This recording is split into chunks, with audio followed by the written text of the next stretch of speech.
of the Junior Gold Trade Show here. We are live from the Ebonite International booth, Columbia 300, Track, Hammer, and Ebonite International.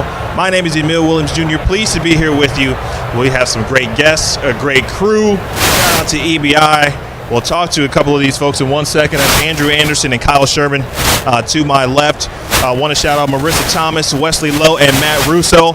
All of these individuals will be on display on camera today. We got some games. We'll have a lot of guests. We've got interviews. We got a ton lined up for you.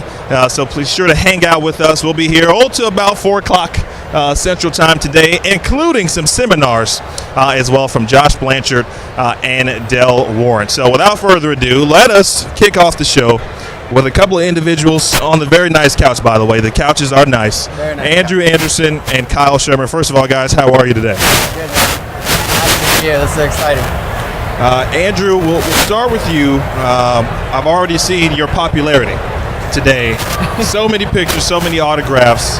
USBC Masters Champion 2018. Yeah. Has that sunk in yet at all at this point? You know, this is helping it sink in for sure. It's been such a roller coaster of a year. I'm traveling so much. I haven't had a whole lot of downtime, but I'll tell you what. I've like you said, I've had a lot of kids come up to me and say some really nice words and show that they really want to inspire to be like me, and that really touched me. You know, I was the same kid they were 6 years ago, coming in, seeing Tommy Jones, seeing other guys, like, oh my God, how cool would it be to stand there, and now to be standing on the other side of the glass is really cool. Kyle, say test.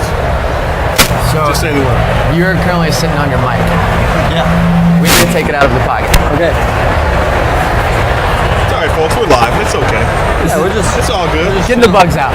All right, I hear you. That sounds good. You hear me? I hear both of you. Okay. We're good? So Kyle, a lot of success, PBA, both of you. But talk about your PBA season and how things have gone and how you progressed as a bowler from this very spot at Junior Gold to now.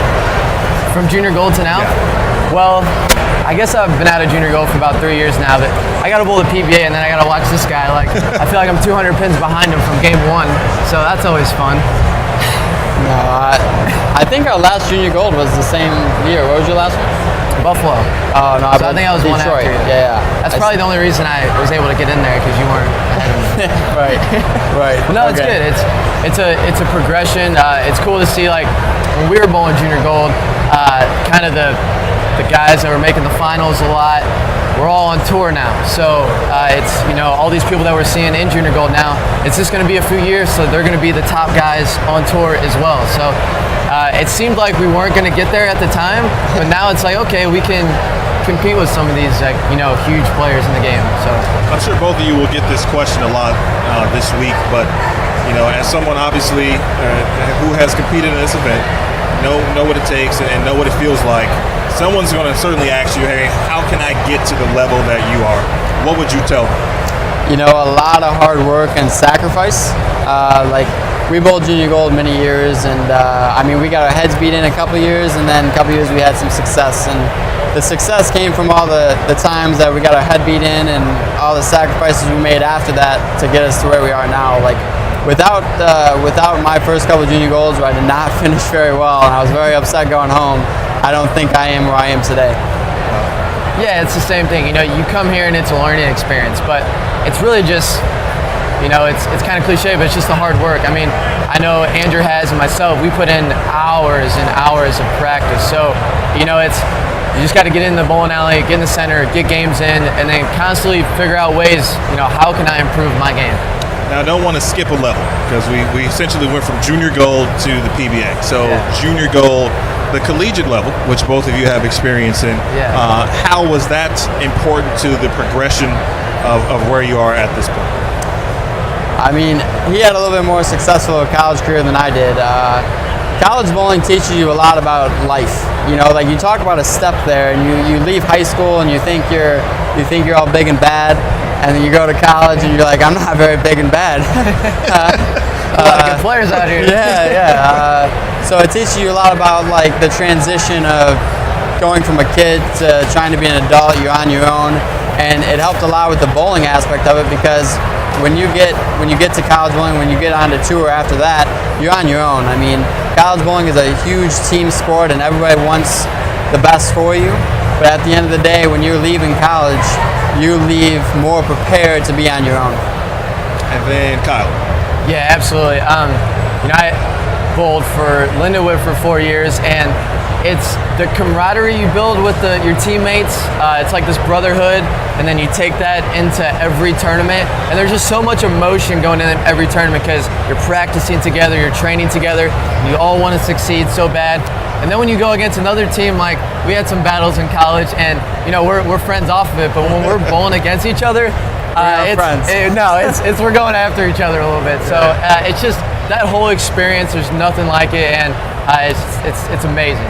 I can speak to that. Shameless plug. Shout out to Lindenwood, Yep, my alma mater as well. So, Andrew, I know you're outnumbered at this point. I'm sorry. But what school did you go to? I went to Davenport University for my first year of college bowling, and my second year of college bowling, I bowled at Weber International. I didn't finish all 4 years. I didn't feel college bowling was the best thing for me, but I definitely got better because of it. I think that's an important note, and that's not something you need to shy away from. For example, everyone has a different path to where they need to get to. Yes. And so, if collegiate college bowling works for you, great. If it doesn't, you're still going to be successful, and you're already a success, which is fantastic. All right, so let's get into some social talk. I know both of you active on social media. Kyle's got a YouTube channel with Brad Miller, of course. So, how did that start, and kind of what's driven you to be as cool as you are on social media? As cool as we are on social media. We must seem cooler than we are. Yeah, way cooler than we are. We grew up in a different era. No, we didn't have cell phones at 10. I've seen a couple of little kids with some iPhones. I'm like, I didn't have that, But we grew up through the perfect era to learn about social media. We learned what we liked with MySpace. I don't know, do you have MySpace? I had a MySpace. I put my own music on my MySpace page, which wasn't very cool. Wait, did you say MySpace? That was Yeah. And then, it transitioned into Facebook and then Twitter, and now Instagram's the big thing. And we just went through the perfect stages of while we were in high school, college, and now just starting tour, we're really good on social media because we grew up using it the whole time. All right, Kyle, talk about your channel, your YouTube channel. Yeah. Essentially starting from the bottom, and now you're here. Shout out to Drake. So YouTube channel, Brad and Kyle, check it out. That's a plug. So, so we started last year, almost a year ago now. We actually videoed Junior Gold last year, but it's kind of a cringy video. Don't go watch it. But we knew nothing about social media, not social media, but YouTube, editing, videoing. We knew nothing, but we had this message we wanted to get across. We live such a cool lifestyle bowling, getting to do stuff like this, meeting so many cool people, the PBA life. So we wanted to get that message out to people, and that's where it started. So we worked hard at it. We're still working hard at it, just trying to create good content for people. Check out his vlog from yesterday. It's really cool. You gotta check it out. Yeah. So. Yeah, absolutely. Tell her where it's at. So my job this week, I'm vlogging for EBI. And so we're going to be posting a vlog every single day, 8 a.m. And it's just going to be kind of the sights and sounds of Junior Gold. So we posted one yesterday. You can go on Facebook, EBI 365, and then it's also on the Ebonite YouTube page. So it turned out well. Yesterday was good, but it's hard work, man. Yes. But anyone watching this, if you guys are seeing it, come say hi to us when we're vlogging throughout the week. We'd love to have you guys in the video. So. Yeah.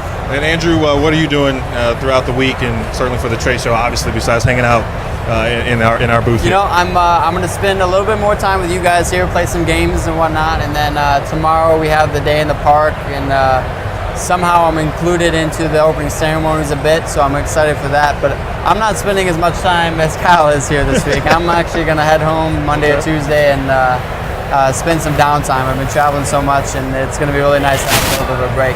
All right, final 30 seconds. One piece of advice for Junior Gold bowlers this week. Have fun, enjoy the experience. It's going to be a long week, and you're going to have fun. Don't let one bad shot ruin your mood. Yeah, just keep learning. I mean, these years fly by. It seemed like we had a Junior Gold, then there's no more Junior Gold. So have fun, meet people, have a good time. All right, thank you, Kyle. Andrew, and now for our next member of the crew, Marissa Thomas is standing by with some great guests to talk to. Marissa? All right, ready? Hey everybody, my name's Marissa Thomas. I am on Columbia 300 staff, if you don't know who I am, totally okay. I've got Verity Crawley here with me and Kaylee Oliver. So Verity is going absolutely nuts on the PWBA tour. She's had a really great season. She had a great season last year too.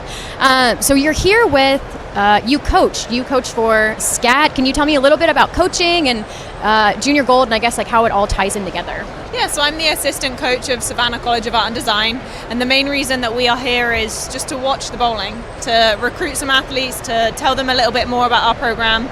We're only in the second year of the program, so it's definitely a school that's maybe not got our name out there just yet, so this is a really good event for us to publicize and just make people aware of what SCAT is and answer any questions. Okay, cool. So as a coach, I guess, since you're here at Junior Gold, I guess it's a little different. You're from England, so over there they don't have anything like this. This is the biggest youth bowling tournament in the world.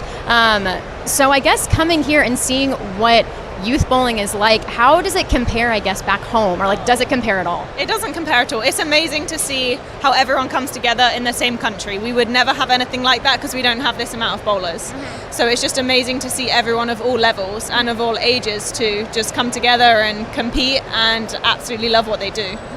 That's cool. All right, well, thank you, Verity. Verity Crawley, if you forgot. She's also on Columbia 300 staff, which is great. And then we've got Kaylee Oliver over here. She is from Indiana, correct? She's from Indiana. I bowled with her for a few years now. I'm from Kentucky, but same thing, basically. So, Kaylee, is this your first year at Junior Gold? Yes, first year. Okay. Are you excited? Are you nervous? Or do you have anything, or I guess what are your main goals for this week? I mean, I definitely don't want to walk in with high expectations, but just take one shot at a time and hope for the best. Mm-hmm. Cool. So since it is your first year here and you're seeing all of this for the first time, I guess how do you feel? Is it intimidating at all, or are you more excited? Or very overwhelming, but all around, like, I'm enjoying my time here, so a little bit of nerves, but other than that.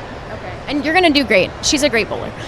So who's with you this week? Is it your mom and your dad? My mom, dad, and both of my grandmas. Cool. Which that's great support, right? Yeah. It's a great support system. All right, and what squad are you in? 16. Okay, so are you bowling in the morning or afternoon? Honestly, I have no idea. I'm just showing up. Okay. That's fair. All right, and I guess, let's see. What bowler do you hope to meet this week, or is there anybody that like you idolize that you hope you can see here? I don't know. Really? That's okay. I have a great one literally to my right. Here. I'd have to say Daria just because Rick. Right. So Daria is her pick. Daria Payok is who she said, which is a great one, obviously. She's amazing. She's at the 900 Global booth. If anybody wants to know that's watching, that's possibly here. Okay, and I guess actually one last question for Verity, really quick. Okay. So I guess since you are here, you've been signing autographs the whole time.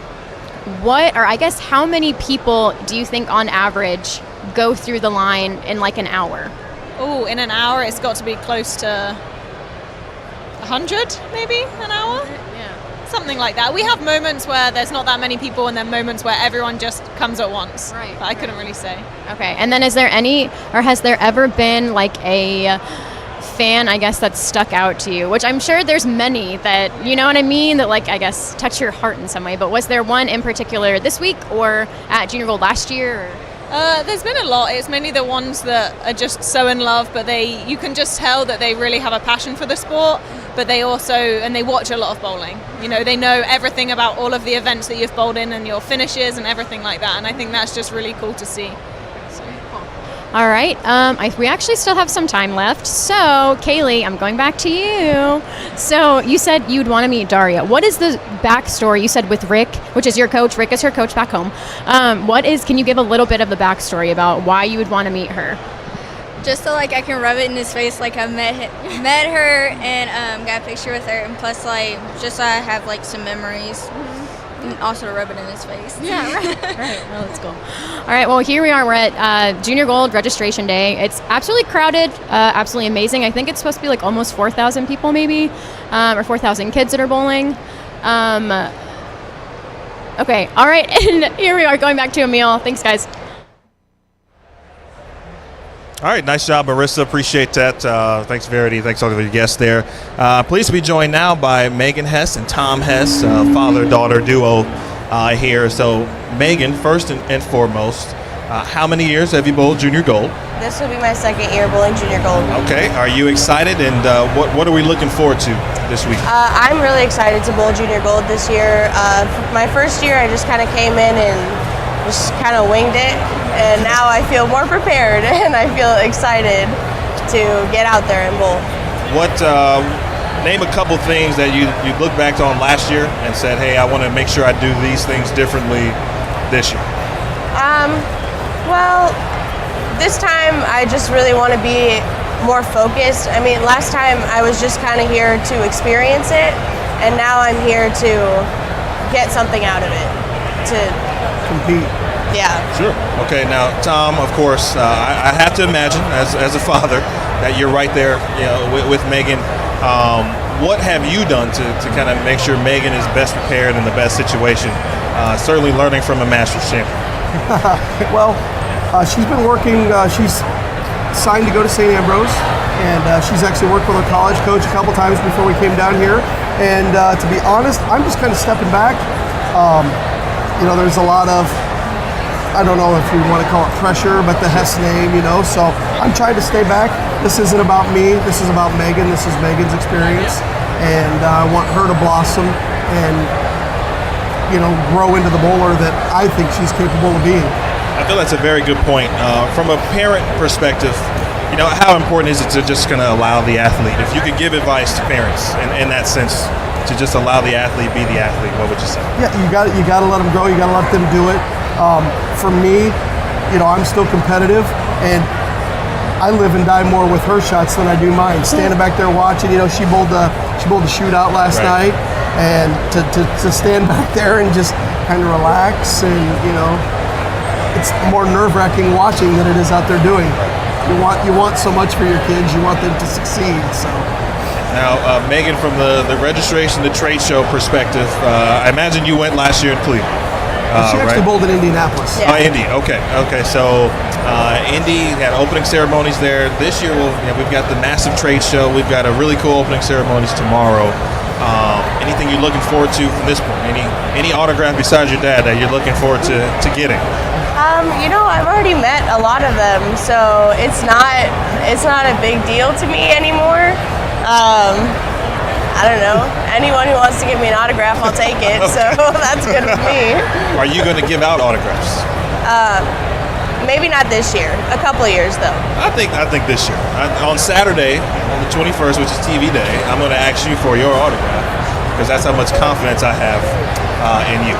Awesome. Within this trade show situation, when you just kind of walk around and watch other athletes kind of interact, I mean, how cool is it just to be in this type of experience? It's more normal for me just because I'm used to this, but it's also fun to watch other kids who don't get to meet these people all the time and how excited they get.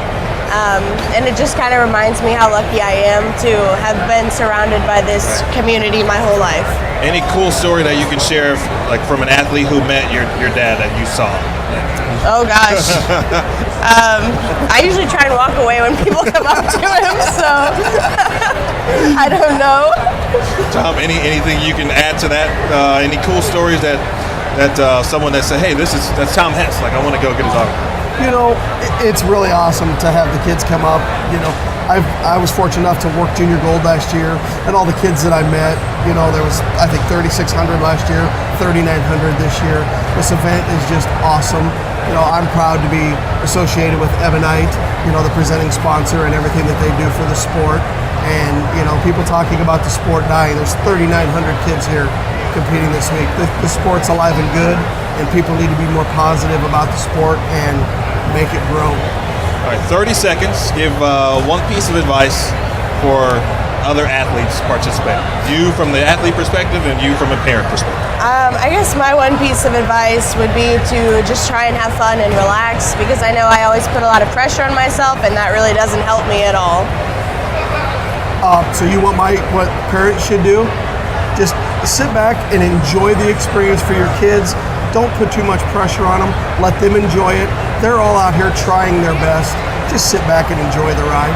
Awesome. Megan, good luck this week. Thank Tom, you. good luck this week. Neil, thank you. You're welcome. Have fun. All right, let's head over to Matt Russo where, well, we've got some situations ready to go. One of my favorite games. I won't give it away. Matt?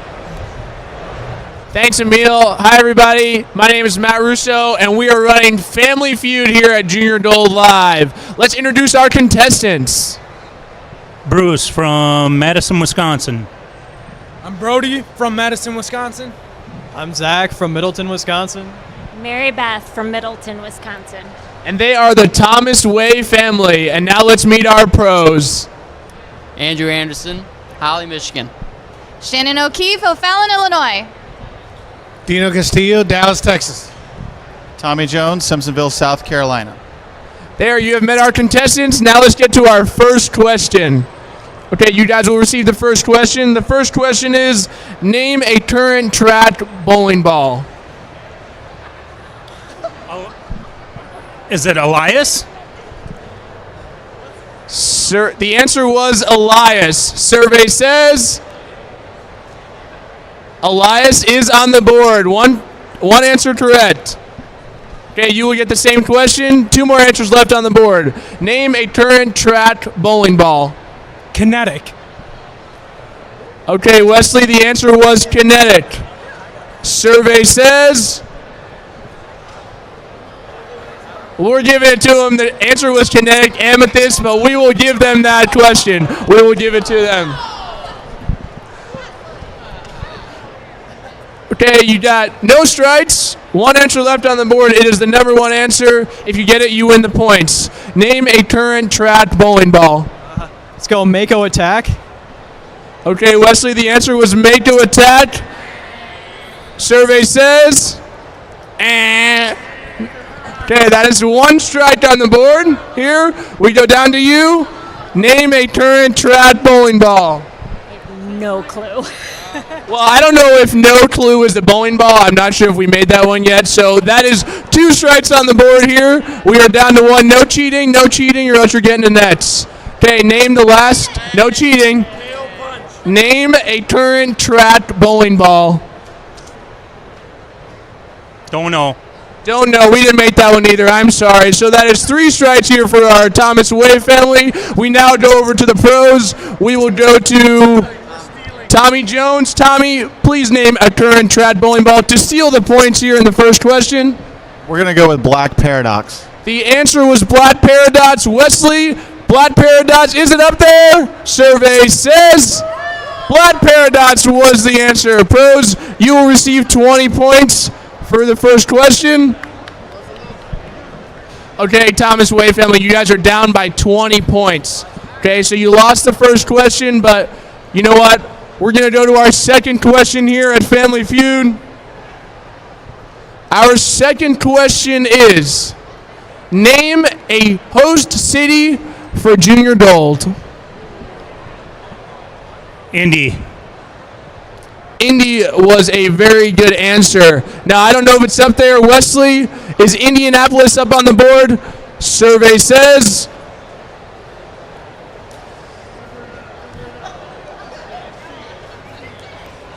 Indy is up there. Indy, they got 1 here. We are looking for the top 3 answers for this question. The top 3 answers.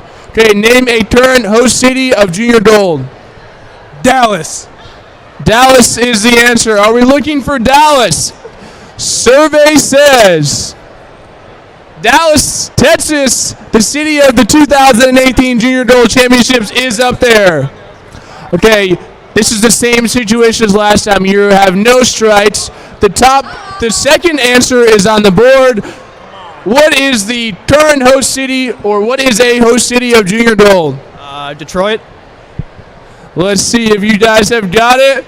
Is Detroit up there on the board? Wesley, survey says Detroit is up there, and the Thomas Way family takes the second question. We are now tied at 20 points apiece. Okay, now we get into the little harder questions here. Okay. what we are going to do is we are going to let the pros answer this question first here. So let's see. They might not get it. We'll see, okay? Okay, pros. Andrew, this next question is, name a current PWBA staffer from Columbia 300. Verity Crawley. Verity Crawley was the answer. Wesley, Verity Crawley, is she up on the board? Well, we didn't know that one.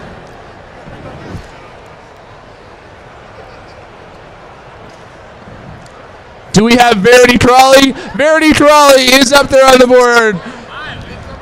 Okay, Shannon. No strikes. 2 answers left on the board here. Name a current PWBA staffer. Diana Zavialova. Diana Z, the queen, was Shannon's answer. Wesley, is Diana up on that board? Survey says 3. Okay, they got the top answer on the board here. Okay, Dino, we surveyed about 20 people from yesterday's at the demo. The question is, what is a current, or who is a current PWBA staff member from Columbia 300? Josie Barnes. Josie Barnes. Wesley, is Josie Barnes up on that board? Survey says, nah, she is a staffer, but she was not named yesterday at our demo where we took all of the answers from. But we appreciate you very much, Josie. Okay, Tommy, down to you. Tommy, 1 strike, 1 answer left on the board for 20 points. Name a current PWBA staff member. Senorita Clara Guerrero. Clara Guerrero was the answers. Wesley, survey says Clara Guerrero is the final answer. The pros take the lead with 20 more points. It is now 40-20. The pros, we are moving on to our next question.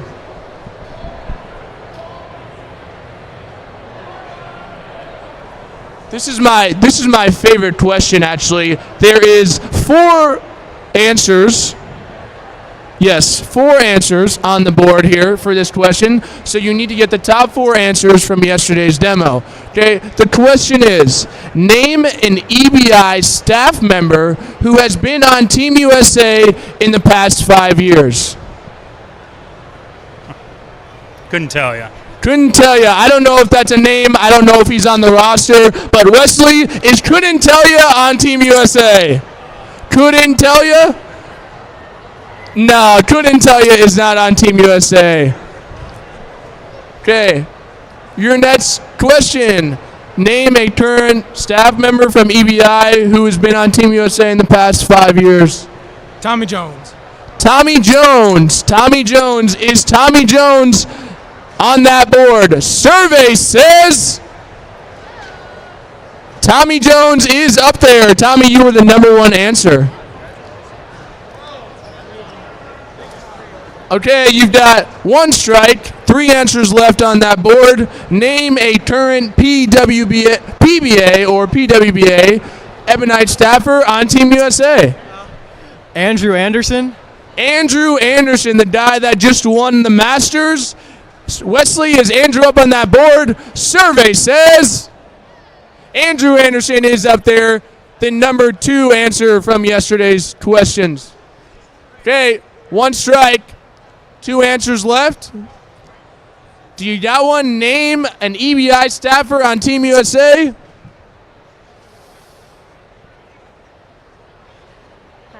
All right, I don't know if no answer is an answer on Team USA, but we will move on here. That's 2 strikes.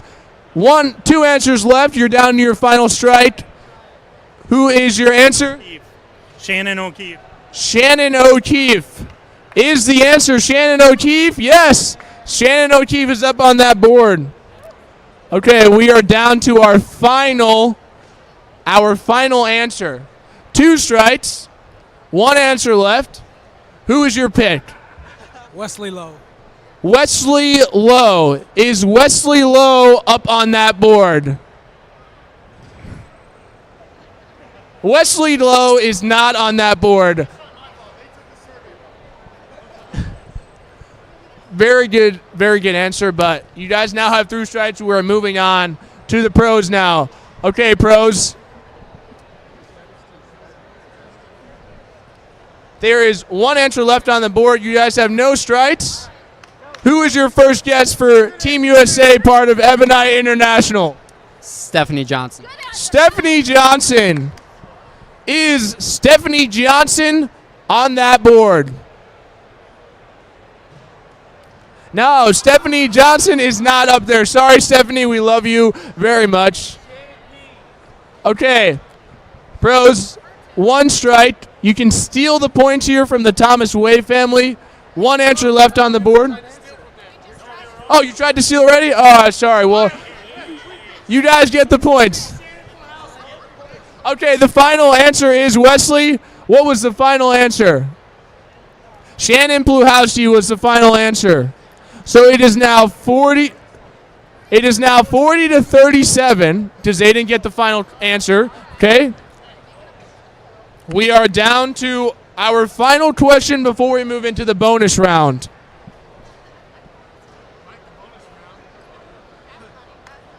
Oh. We've got a couple more questions, actually. Okay, our next question, which is to you guys. The question is, name a player from EBI that has won a title on the PBA or PWBA tour for 2018 or 17. Or won a title in general. Shannon. Shannon O'Keefe is the first answer. Wesley, is Shannon O'Keefe on that board? Yes, Shannon O'Keefe is up there. Okay, you guys have one answer. There is 3 answers left. What's your guess? Anderson. What's his name? Actually, Tommy Jones. So you went with one and said the other. All right, we are going with Tommy Jones. Is Tommy Jones on that board? Tommy, are you up there?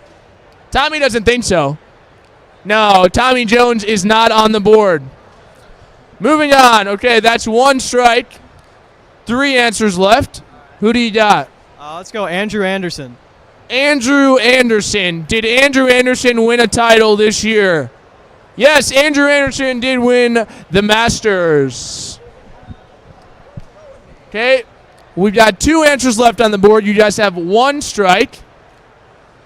This is a big point in the match here. Okay, who from EBI has won a PBA or PWBA title this year? You know, No Clue has becoming a very popular bowler, but I don't think No Clue is a bowler. So that's 2 strikes here. We are down to our final strike with 2 answers left. Do you got an answer for this question? Who is a PBA or PWA titleist from EBI this year? Guerrero. Clara Guerrero is the answer. Wesley, survey says Clara Guerrero is not on that board. Now going over to the pros to try and steal. 2 answers left on the board. You steal, so you get this one time. Name a player from EBI that has won a PBA or PWBA title this year. Bill O'Neill. Bill O'Neill is the answer. Wesley, is Bill O'Neill up on that board? Bill O'Neill is not on that board. The final 2 answers for that question was Jacob Buttriff and Josie Barnes.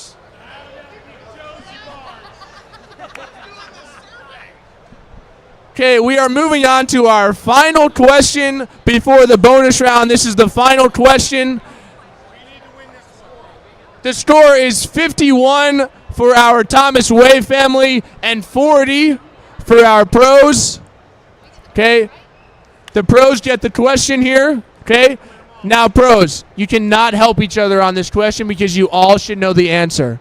Okay, I will be disappointed, Andrew, if you don't know this answer. Okay, Tommy, we'll go to you, Tommy. Tommy, we'll start with you. Okay, the question is, name a place Now, this question was given at the demo yesterday, and only 20 people answered, so not all of the places are on here, okay? Name a place where the PWBA has had a bowling tournament this year. Orlando. Orlando. Wesley, is Orlando on that board? Survey says Orlando is up there. Tommy, very good job, Tommy. Okay, Dino, down to you, Dino. This is a very important question here. If you guys win, if you win this question, you guys will both go into the bonus round.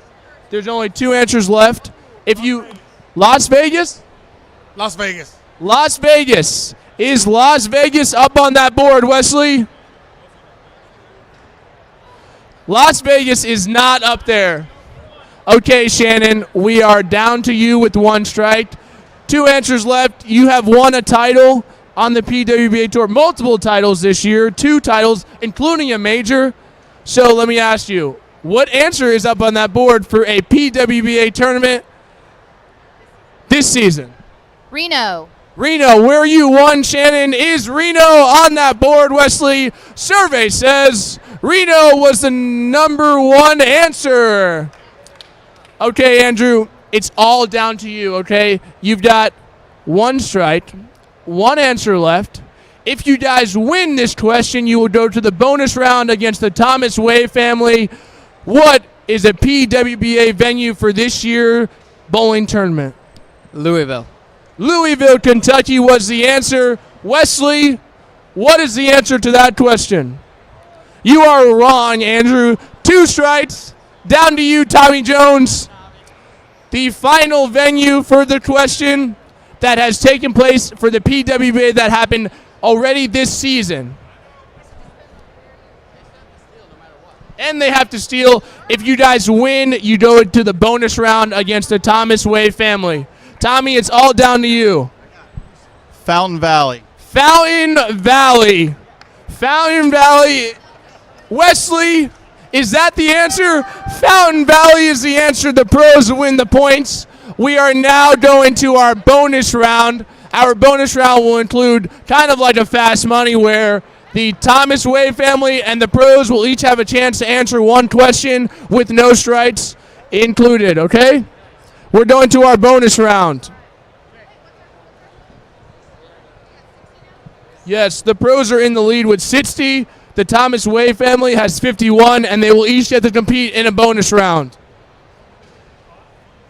You do get to talk.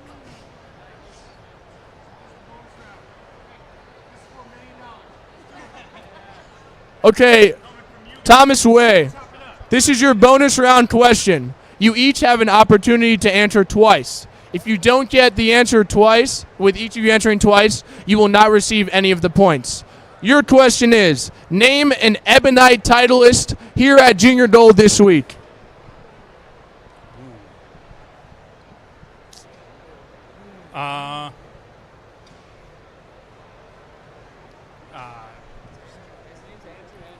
Andrew Anderson. Andrew Anderson was the answer, and sir, you are correct. Andrew Anderson is an answer, so you are down to 2 answers. What is your answer for name an Ebonite titleist here at Junior Gold this week? Tommy Jones. Tommy Jones, you are correct. 2 answers down, 1 answer to go. The final answer for this question, if you get this answer correct, you will get the points. I got nothing on this one. You've got nothing, so that's 1 strike for you. Do you have an answer for the question? Name an Ebonite titleist here at Junior Gold. Shannon O'Keefe. Shannon O'Keefe is not on Ebonite. Good answer, though. Okay, we are down to you. Name an Ebonite titleist here at Junior Gold this week.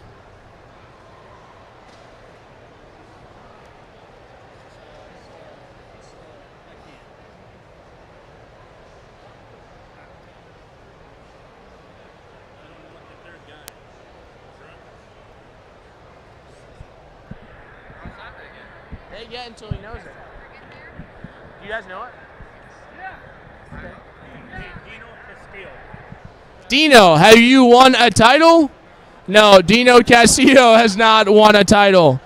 Okay, we are going to give you.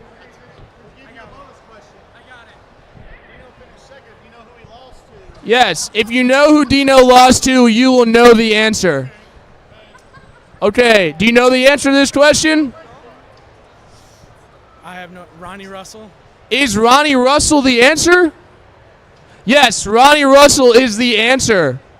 So you guys won the bonus round. Okay, so you will be receiving 20 more points. And you also won an Echo Dot, courtesy of USBC. Mike Flanagan, will you please present them with the Echo Dot?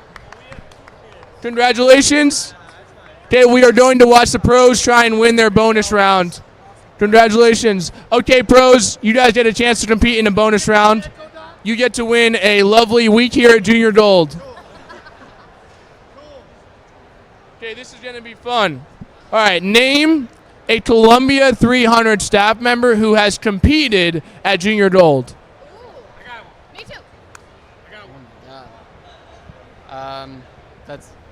I think Matt Russo. Matt Russo was the answer. Matt Russo has competed at Junior Gold. Great job, Andrew. Andrew, it's great. Thank you very much. Okay, Shannon, we have 2 more answers, I believe. Name a current staff member from Columbia who has competed at Junior Gold. Josie Barnes. Josie Barnes. Josie Barnes has competed at Junior Gold. You are down to your final answer, Dino. If you win the bonus round, Tommy Jones will still get to answer. A Columbia staffer who has competed at Junior Gold. Okay, yeah, you're right. I was going to say Josh. I'll use Wesley Lowe. Wesley Lowe has not only competed at Junior Gold, he has won. He's been in the field for 35 years. Wesley is finally done at Junior Gold, so you're welcome, everybody. Tommy, do you know the final answer to this question? I'm going to go with Kyle, the babyface assassin Sherman. Kyle, the babyface assassin Sherman. Kyle, have you competed in Junior Gold? Kyle has, but he has not won. It's okay. Okay? Well, pros, thank you very much for playing Family Feud. We appreciate your time. Have fun at Junior Gold. Make sure everybody go out to the Ebonite International booth. See all of your pros. Stick around today. We have a couple more games going. Okay, have fun at Junior Gold. Good luck this week. Thank you very much for tuning in to Family Feud. I'm Matt Russo. Emil, back to you. Nicely done. First of all, nice job, Matt Russo. Big thanks to the Thomas Way family and the EBI pros for participating. I was actually a little anxious because I knew almost all the answers, but I couldn't participate. So I was a little bit upset about that. If you're just joining us, folks, this is Junior Gold Live. Appreciate you tuning in. We are live from the Ebonite International booth, Columbia 300, Track Hammer. Ebonite, of course, presenting sponsor here of the Junior Gold Championships in 2018. We'll be here until 4 o'clock Central Time. We've got a lot of stuff for you. You've already seen one of the great games that we have. You've seen some great guests, some cool interviews.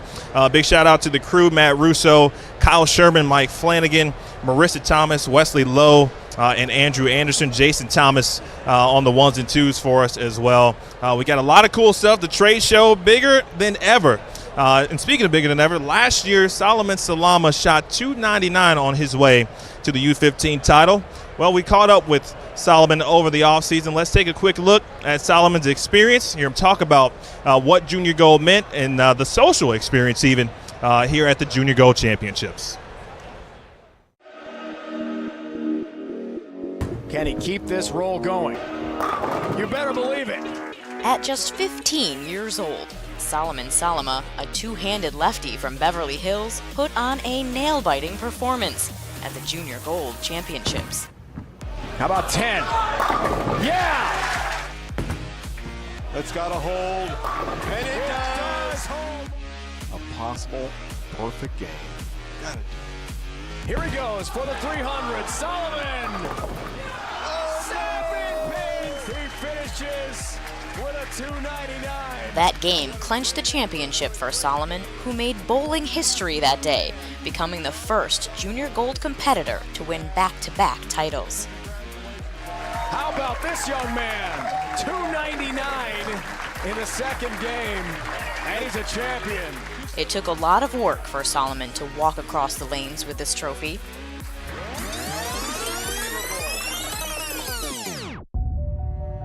The Junior Gold Championships had a record number of competitors this year, with 602 boys competing in the U15 division.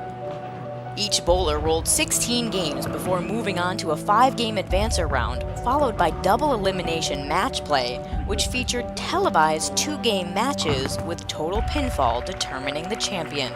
Solomon's historic win had people in the bowling community talking, but none are as proud as Solomon's parents. What he did was quite amazing, and I was very happy to have shared that with him. Solomon's mom, Lisa, has watched her son grow into the competitive bowler that he is today, a journey that all started a decade ago. Well, when I was 5, I went to a friend's birthday party at Pinn's Bowling Alley, and I just fell in love with it right from the start, first ball. The rest is history. He begged me to go bowling every weekend after that. Through the years, his love for the sport has grown, but when he realized his two-handed technique was used by one of the greats, he started looking at bowling a little differently. And I guess when I was about 9, my dad showed me my first video of Jason Belmonte, and I realized that my style could work. So that kind of launched my whole competitive nature in bowling, yeah. From that point, Solomon joined a league, got a coach, entered tournaments, and eventually landed a spot on Team USA. I like to try and win. I like to see what I'm made of, I guess. You know, I've always been that way in really anything. And after his first junior gold win in 2016, he got to meet his idol, two-handed bowling legend Jason Belmonte. There were no words that I could have described that situation, you know. It's just, oh my God, here's Jason Belmonte. Oh my God, I won. Oh my God, he's complimenting me. You know, it's really just, it's surreal. But it's not celebrity meetings or high scores that Solomon enjoys most. You know, I think the social aspect of it is really what it means for me to be a bowler. You know, that sense of community that you get with other people that you bowl with is just really one of a kind thing. That's really what I feel like being a bowler is about. And as it turns out, his parents enjoy the same thing. We learn through bowling how much we have in common, and it's not just that our children bowl. And it's a wonderful thing about the sport. It brings you close to people beyond just kind of the bowling itself, and I would have never expected that. It's just such a lovely family experience for us. An experience Solomon's entire family plans to continue for years to come. I hope it's not a single memory. I hope it's just kind of a general positive reflection on the collective experience we've had together, and that's something that he can take forward with him.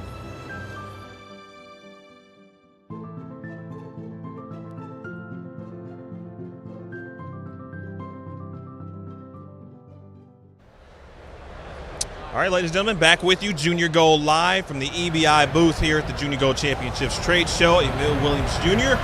With two great individuals, two great guests, Allie Linedecker, Wesley Lowe Jr., last year's U20 champion. So first of all, thank you for joining us. How are you doing? Thank you very well. Good. Wes has been here already, so nice job with the with Family Feud as well. So Allie, want to get into last year's victory. What did that experience, what was the experience like, and kind of what did the victory mean for you and your family, for example? Well, because it was in Cleveland and so close, I was able to stay at home for a couple days, and then at the finals, like some of my friends were able to come and watch, and like my grandma and grandpa were able to come.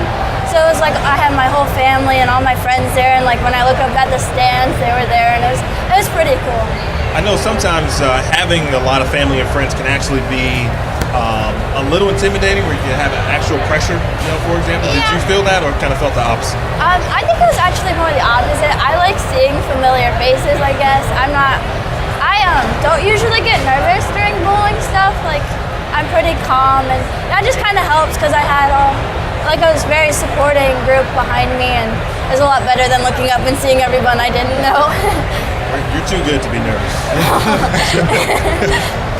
Okay, so Wes, kind of same question, but for what did that victory mean for you? And I know for you, you were working your way to get to that point for some time and to break through. What did that mean for you? And it was all the hard work I put in for that tournament. I won in 2013, and my goal was to win it again at some point. I don't think anyone had ever done it, so at that time, that's all I wanted to do. And it took 4 years to get there. And when my family was back there and I was on the show, it was just like a moment of gratification or relief that all that hard work you put in pays off eventually. Now, Matt Russo mentioned that you had competed in junior gold for 35 years. So in 2013, what division were you in? I was still in the U20 division. That was my very first year. How old were you? I was 15 or 16. So, yeah, both of you. And you won at 16? Yeah, I was 16. So you have that in common. I don't know if you knew that. Yeah. So from that perspective, if you could give some advice to athletes participating this week, even those who may be younger or older than you, what would you tell them about the experience and to how to go about the week? I definitely say focus on every shot. Like, every shot matters. If it is a bad frame, move on, forget about that frame, because one bad frame can turn into many bad frames if you let it happen. So I just say make spares, those are important. Just take every shot like it's one frame instead of a one whole game. I just took the words right out of my mouth. Stay in the moment. It's a long tournament, 16 games. You know, like you said, every frame matters, but as long as you stay in the moment and just take a couple of deep breaths when you're in panic mode, like, hopefully at the end of the day it'll work out for you. Now, from the trade show portion of it, Allie, how many years of junior gold have you competed? I like 4 or 5 maybe. I think I started U15, but I was younger than 15. Okay. Do you recall kind of anything that looks like this trade show, as big as it is, and we got so many booths and stuff? Yeah, it's kind of overwhelming with the amount of people that come up to you and stuff, but I've gotten used to it now, so it's okay. It's nice. I like going around, seeing the different people and meeting new people. It's nice. In this position, as a kind of a defending champion, someone who's won, do you approach the event any differently than you would have per se last year? I'd say it's pretty much the same. Just focus on the same things. Of course, like some mechanics have changed since it's been a year, so some things have changed, different arsenal. But I feel like it's still the same mentality of like I want to do the best I can, but no matter where I end up, I know that I did the best that I can, and whatever happens, happens.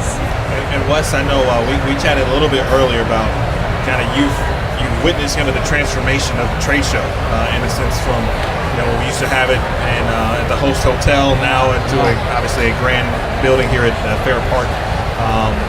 What's some of the memories you can recall, and how cool it is now to be in this situation with the trade show? So my first junior gold was in 2011, and it was the registration was all in a hotel, and I remember the long lines. They were a pain in the butt for everybody. Everyone hated them. You didn't want to sit there forever and wait to get registered. And over the years, like USBC, IBC Youth, everybody has figured out how to make it quicker, more efficient, get in and out. The building it's so big here. Like, you're not bumping elbows with anybody just to get to where you want to be. And it's crazy how much better it gets when you leave the tournament or leave what you had before. So Allie, I know you've obviously been preparing since last year. I imagine both of you have. But I saw you at the PWA Louisville Open, and then you also competed at the U.S. Women's Open. Talk about those experiences. How did they go for you? What did you kind of take from those that would help you here this week at Junior Gold? With those types of tournaments, every shot counts. Literally, you have to make all those pros make every spare. They never miss. And it was fun trying to keep up. And sometimes after 12 games, I was ahead of all the people that I looked up to, which was so cool. Of course, I didn't end up that way after all the games were over, but it was still really cool. I definitely learned that they bowl a lot of games all at once. So this tournament's only 4 games each day. That one was 8 games, which I'm not used to bowling because youth tournaments are less. Sure. But normally, it was tiring, I guess, and I just need to get mentally prepared for 8 games better, if that makes sense. Sure, absolutely. I talk to the players all the time about the mental aspect of it, and really, from the fatigue standpoint, being able to push through, when you wake up early and different things like that. And folks, I don't want it to get it twisted. She just missed the top 32 by a few spots. She bowled very well in Louisville. And then Wes, from your perspective, what have you done to prepare this week, and what are you looking forward to?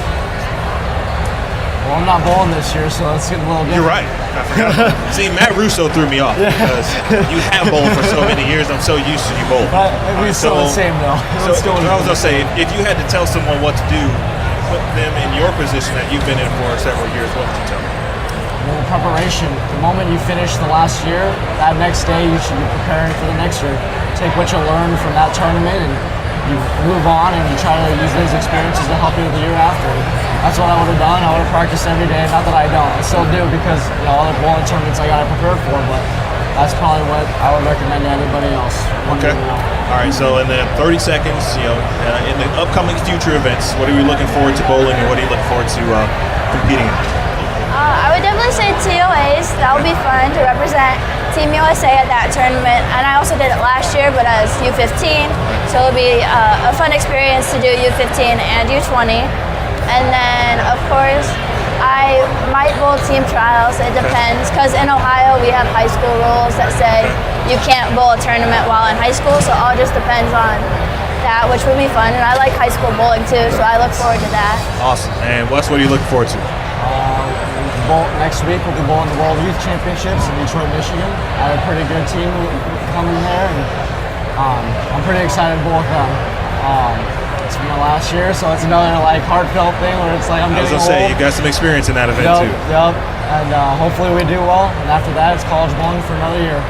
All right, not the oldest competitor, but he certainly feels like it. Wesley Lowe and Allie Leindecker, last year's U20 champions. Now let us head over to Marissa Thomas. She is standing by with another great guest. Marissa? Hello, it's Marissa Thomas here. I'm one of the Columbia 300 staffers. I have Richard here with me. Richard's super excited to be here at Junior Gold. Richard, is it your first year bowling in this? No, it's actually my 6th or 7th. I've been coming to Junior Gold every year since Detroit, which was in 2013 or 12. So this is my 6th, I believe. Have you ever, I guess, gotten farther than you ever expected when you came here? The farthest I ever made it as far as my competition, I made match play and I got 5th place, which was my last year in U15. And now I'm in U20. This is my 2nd year in U20. I'm hoping to make a name for myself out here. Oh, wow. So Richard is really good. He finished 5th a few years ago. That's amazing. You said in U15? Yeah. That's still awesome. Is there anybody that you look up to, especially that's here, like someone that you're dying to meet or anything like that? Well, first off, I'll start with you because, you're just so sweet and you have a great personality. My favorite current PWBA member is Shannon O'Keefe. She has the fierce attitude and she's such a good bowler. And I made a Junior Team USA last year in 2017, and Brian coached me. So, we talk a little and we know, and we chat friendly. Yeah, well, that's awesome. And thank you. That was so sweet that you said that. Thank you. So when you're here, I guess, what is the main thing that you try and focus on? Or I guess what is a good, since you have made Junior Team USA, what is good advice to give to somebody else, do you think? Well, for me personally, I have the talent, and I think I've been bowling long enough to where I can compete. Now I just come out here and I try to have fun, and I play my own game. I try not to get caught up in my nerves or my emotions too much, because a lot of times that's what brings me down. And it's really not worth it. I can come out here and bowl really, really high scores, but if I'm not satisfied with it, then I didn't win. Right. But if I had fun, no matter how I bowled, I won. Yeah. Right? Wow, that's very wise answer, Richard. All right, well, what's your last name, Richard? Paul. Richard Paul, remember that name. All right, thanks, Richard. Thank you for talking to me for a little bit. Of course. Good luck this week. If I don't see you again, you're going to do great. Great, thanks. All right, and now we've got Josh Blanchard. So Josh is big on the PBA tour, just wrote a book. Can you tell me a little bit about what the book is about, what it's also called, so that people know? It's called Bowling, Energy, and Motion. It's a mental game bowling book.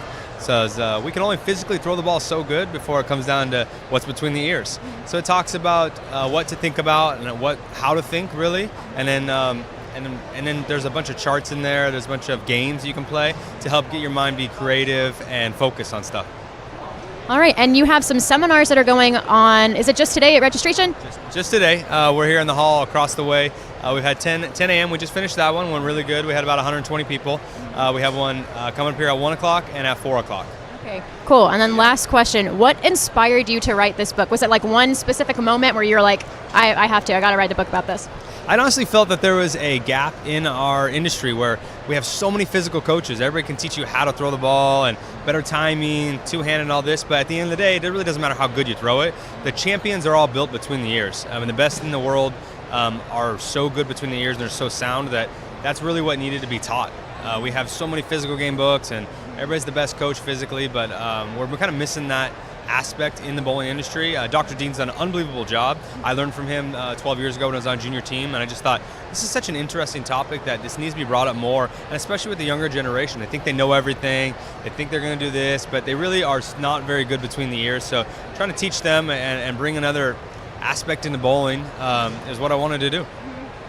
Well, that's amazing. I'm going to pick up that book and try and read it. You haven't picked it up already? Not yet, no. I know, I'm a terrible staffer. I'm sorry. I'll get it eventually, though. I want to sit in on a seminar. So we have the physical book, but we also have it on Amazon. So if you go on Amazon, you can get on the Kindle or you can get on your iPhone on the Amazon. So we have the digital copy also, because I know everybody always has their iPads and Kindles are out now. So if you don't want to read the physical book, we got the digital version. Well, thank you, Josh. Thanks for stepping in for a little. Have fun at the seminars. Hopefully I will sit in on one. Oh, it is. It's live streamed. Yeah, so you all can watch it too. 1 o'clock, 2 Eastern. We'll be on live stream across the hall. Sweet. Great. Thanks, Josh. All right, Thank thanks. you. All right, and I guess back to Emil. Back to you, Emil.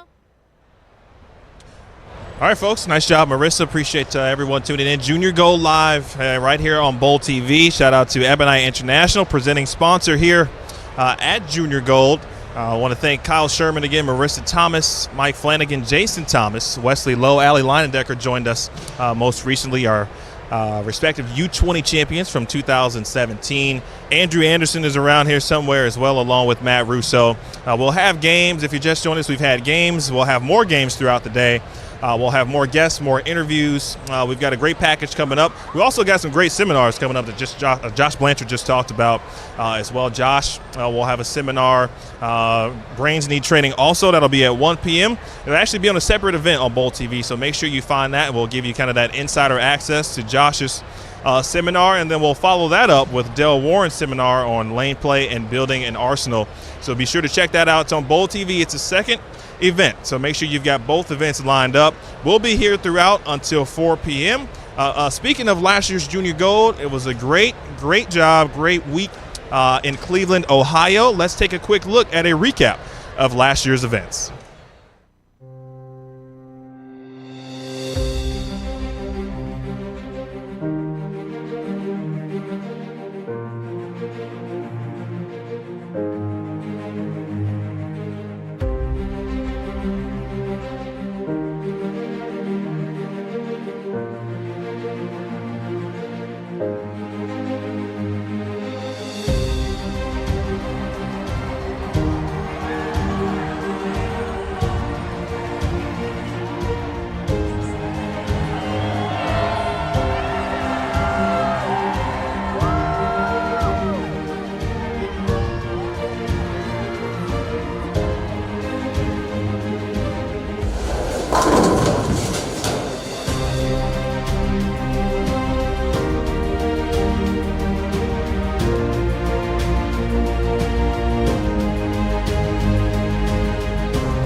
continues up by 70.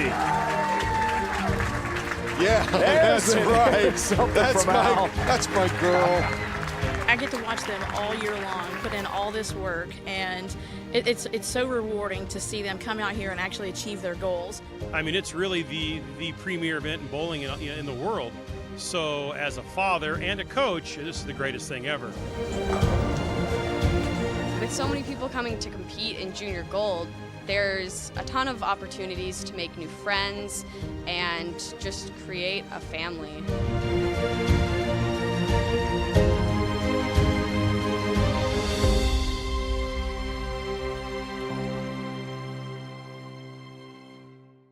Which camera do I look at? All right, folks, welcome back to the EBI booth here. Junior Gold Trade Show rolling on. Emil Williams Jr. now with 2 additional guests, and now both of course, of Junior Team USA, Amanda Morgan and Caitlin Johnson. Ladies, thanks for joining us. Thank you for having us. How has the experience? Obviously, it's early. It's the first day, essentially, trade show registration. But how's the day going so far, and what are you looking forward to? Well, I just got some new equipment, so testing it out this morning was pretty nice. I haven't had a chance to do that yet. But yeah, the experience, it's my 8th junior gold, so like it kind of feels normal now. It's my favorite week of the year. It's great to be here. Practice went pretty well this morning. I felt comfortable, found a pretty good line. Sliding issues, but besides that, I think it was pretty good. Yeah, the approaches were really slick where we started. We're on the same squad. Okay. The approaches were really slick, but other than that, like going through the motions of practice squads and getting ready for junior gold and coming here, it's like she said, it's all like second nature now. And I would say this is my favorite week of the year. It used to be, but since being on junior team, I would have to say camp. Okay, that is true. It's okay. I think that's an acceptable answer. It's a close second though. So I mean, camp's pretty great. Yeah. So it being my 5th junior gold and getting to do it with her, who I've known for almost forever now, like it's just a lot of fun and getting to do it all over again. I can't wait to see what the week has. How long have you guys known each other? Talk about that relationship. 4 or 5 years. Okay. Maybe 6. Like since we got into high school. Yeah, ever since I moved to Texas, going into my freshman year of high school, we've been close ever since. Yeah, our first tournament together, we just clicked instantly. The first time we talked. Yeah, I think we talked during practice when something was happening. I said something stupid about the lanes, and she laughed, and we've just been friends ever since. And our parents get along, so it just kind of worked out that way. I feel like, of course, in bowling, you meet a lot of friends. In an event like this, certainly throughout the week, you meet a lot of individuals. Is it cool to just kind of know that, hey, when I go to a tournament, I've got my friend with me. If you're bowling together, of course, and you feel great, you feel better about no matter what might happen, you can get through the event together. Yeah. Absolutely. Like, even with friends that you haven't known for a while, but you met at junior gold, like there's that comfortability because you met them here. But especially with friends that you've known forever, it's always nice, and not necessarily like on a bowling aspect, because you can't expect, it's still a competition. You can't expect everyone to like help you out. Absolutely. But it's still like whenever we're bowling against each other, we keep each other calm and we talk to each other. Like at team trials this past year, we were really good about talking with each other the whole time, and so like it's just really nice to have friends, like because it's nice to know that even though it's an individual competition, you're not alone. Right. Yeah. And I like it on the communication aspect too. So I have like another pair of eyes that's actually out there and seeing things too. Like, hey, what do you see? What line are you playing? Like things like that. So we did a lot of that today. Yeah, seriously. A lot of communication stuff. So I really like that, having friends very good. What center did you bowl in this morning to practice? Richardson. Okay. What pattern or what distance did it seem like, and kind of what did you get early on? I'm guessing probably 37, 38. Okay. That's where I felt like shorter medium, longer short pattern. Yeah. It was a medium. It was definitely medium. So I call them.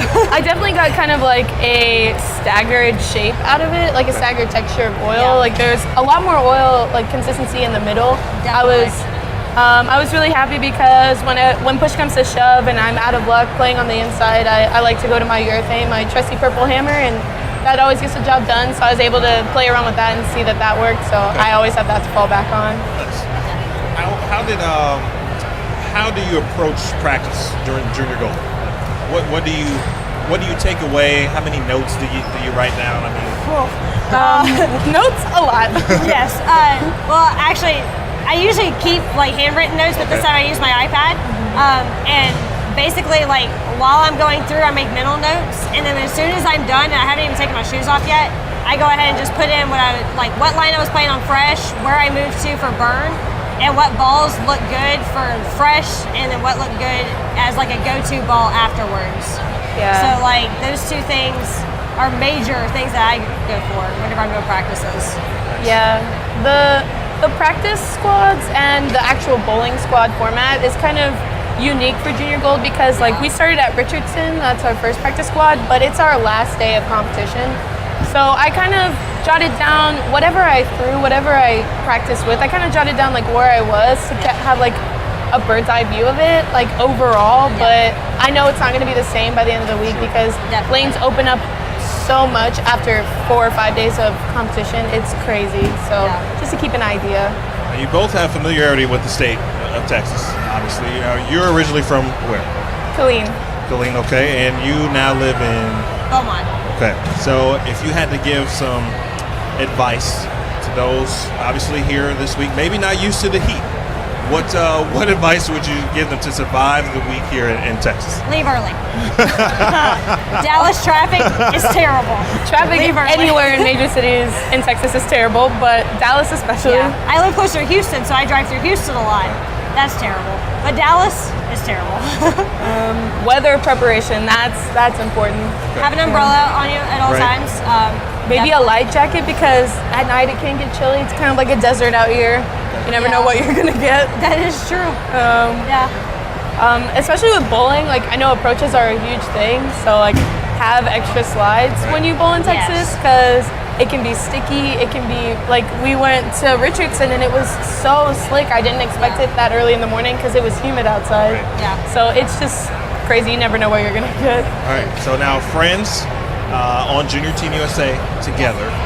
How was camp? You mentioned that that is now your favorite week of the year. So briefly, kind of sum up the camp experience, both of you, and what you're looking forward to representing the country and what that means to you.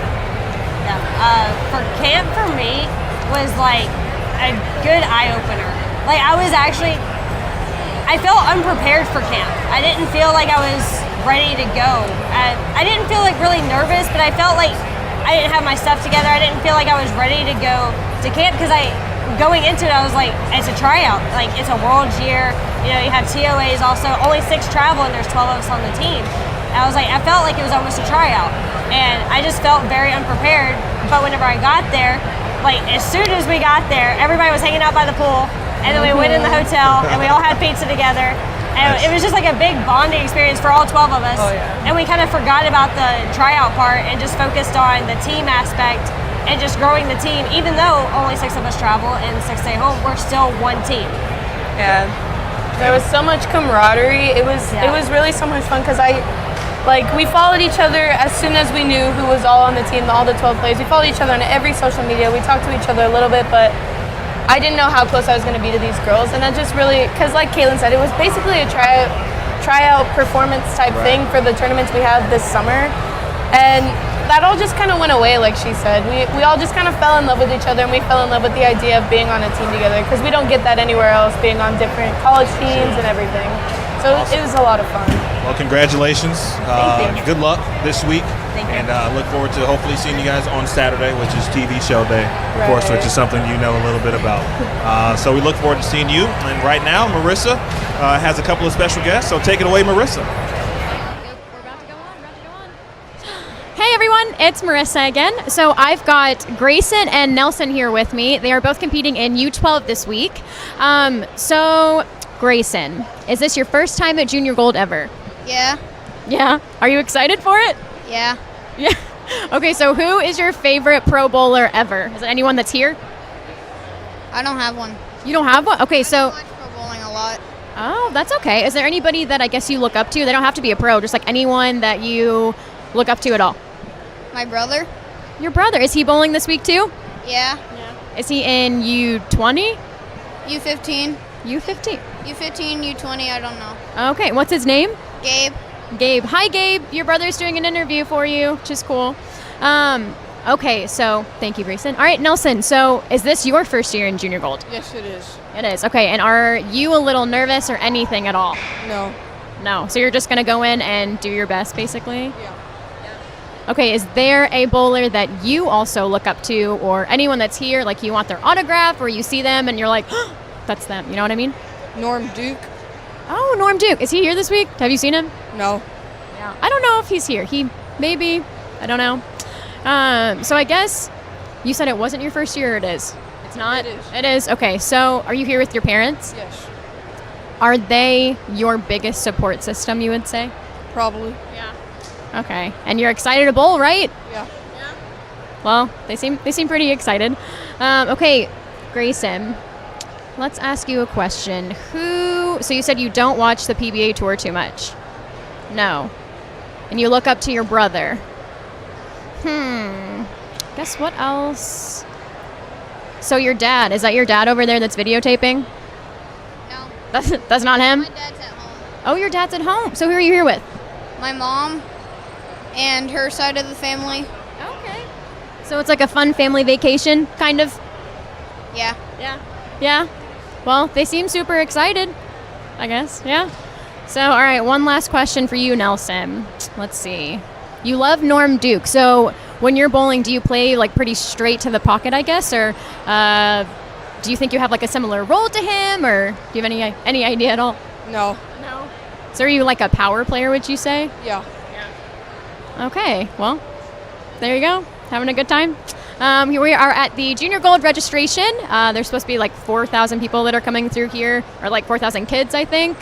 So yeah, should be pretty fun. And I guess back to a meal. Big shout out to Marissa Thomas. She's been doing her thing today, taking care of our great guests and interviews across the way there. We've got a lot of cool things happening, folks. We appreciate you joining us. Hang out, stop by, comment in the chat room. Let us know who your favorite EBI player is. We look forward to hearing from you.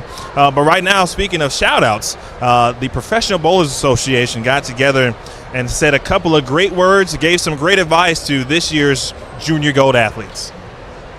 Hi guys, I'm Andrew Anderson representing Ebonite International.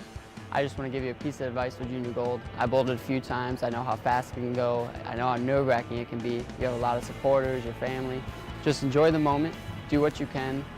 It's not a sprint. It's going to be a long, long week, and I hope to see you on top. What's up, everybody? This is Bill O'Neill. I just wanted to send a quick shout out to everybody bowling Junior Gold this year. Wishing everybody good luck and offer one piece of advice to everybody that's going down to Dallas this year. And that is make your spares. Hi, I'm Josh Blanchard from the Columbia 300 brand.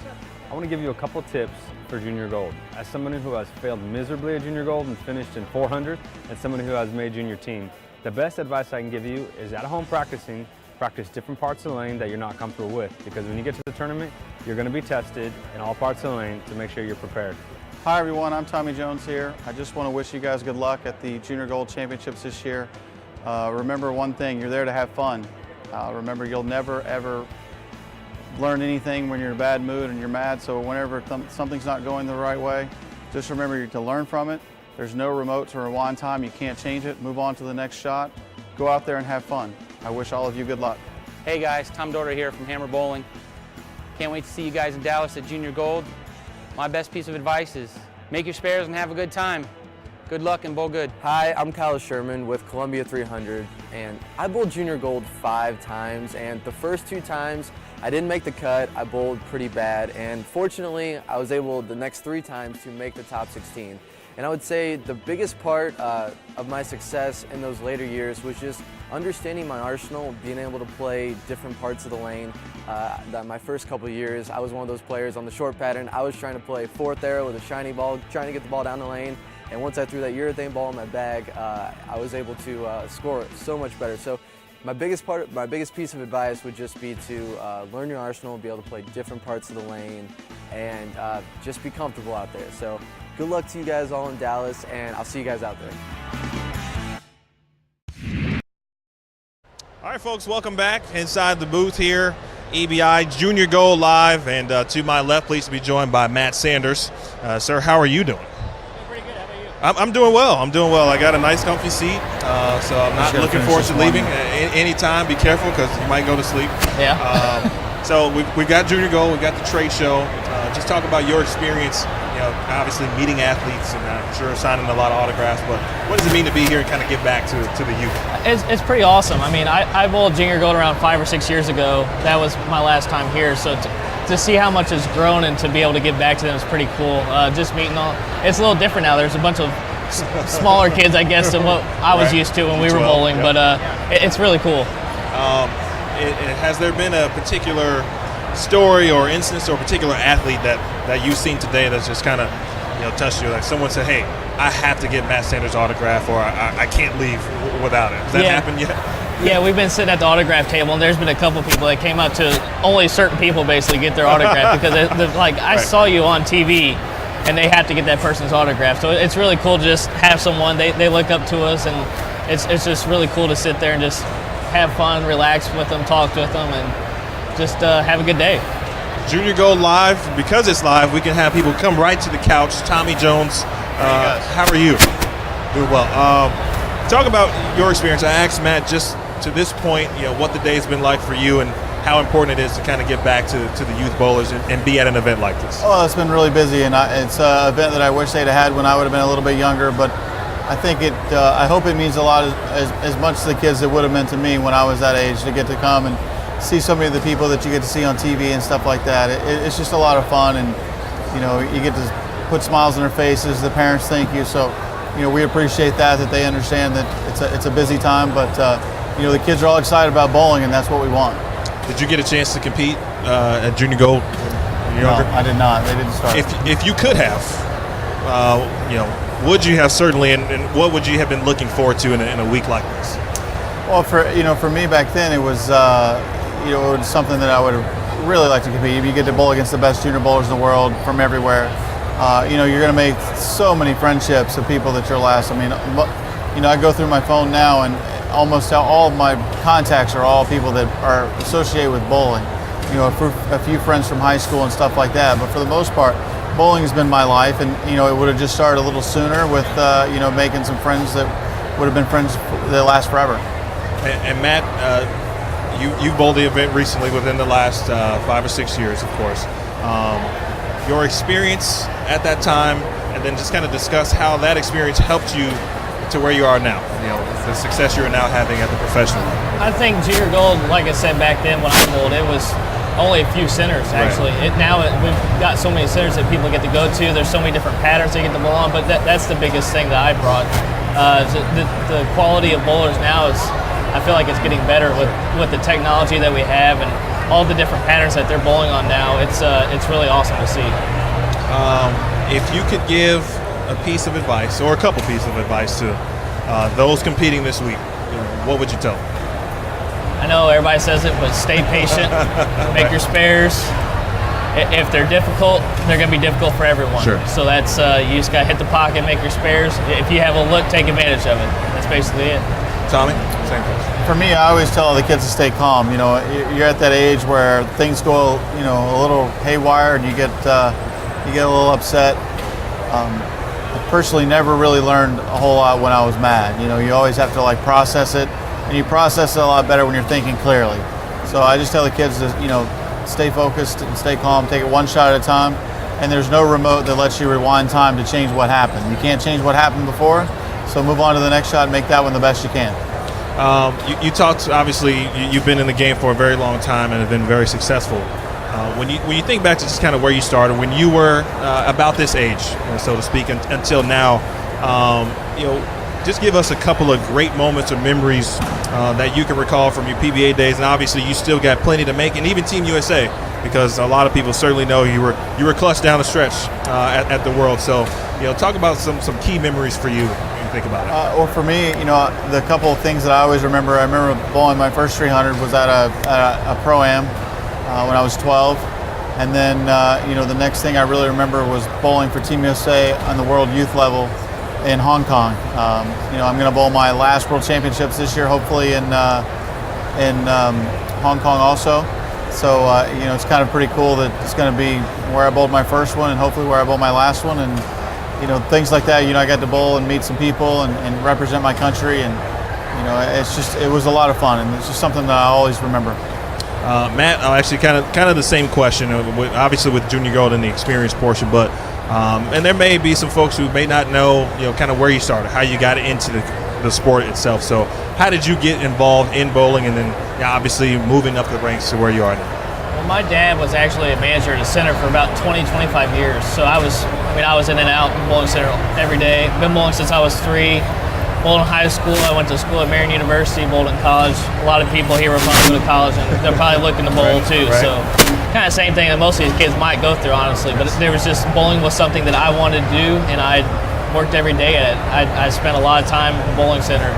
It's just, Tommy, I don't even know if he knows, but he's been my favorite bowler to watch. So spent a lot of time watching him on TV. I want to be like Tommy Jones. So most of the time they didn't respect their elders. He pounded me in Portland this year. So I'm sure he'll get me back someday. So what's along those lines?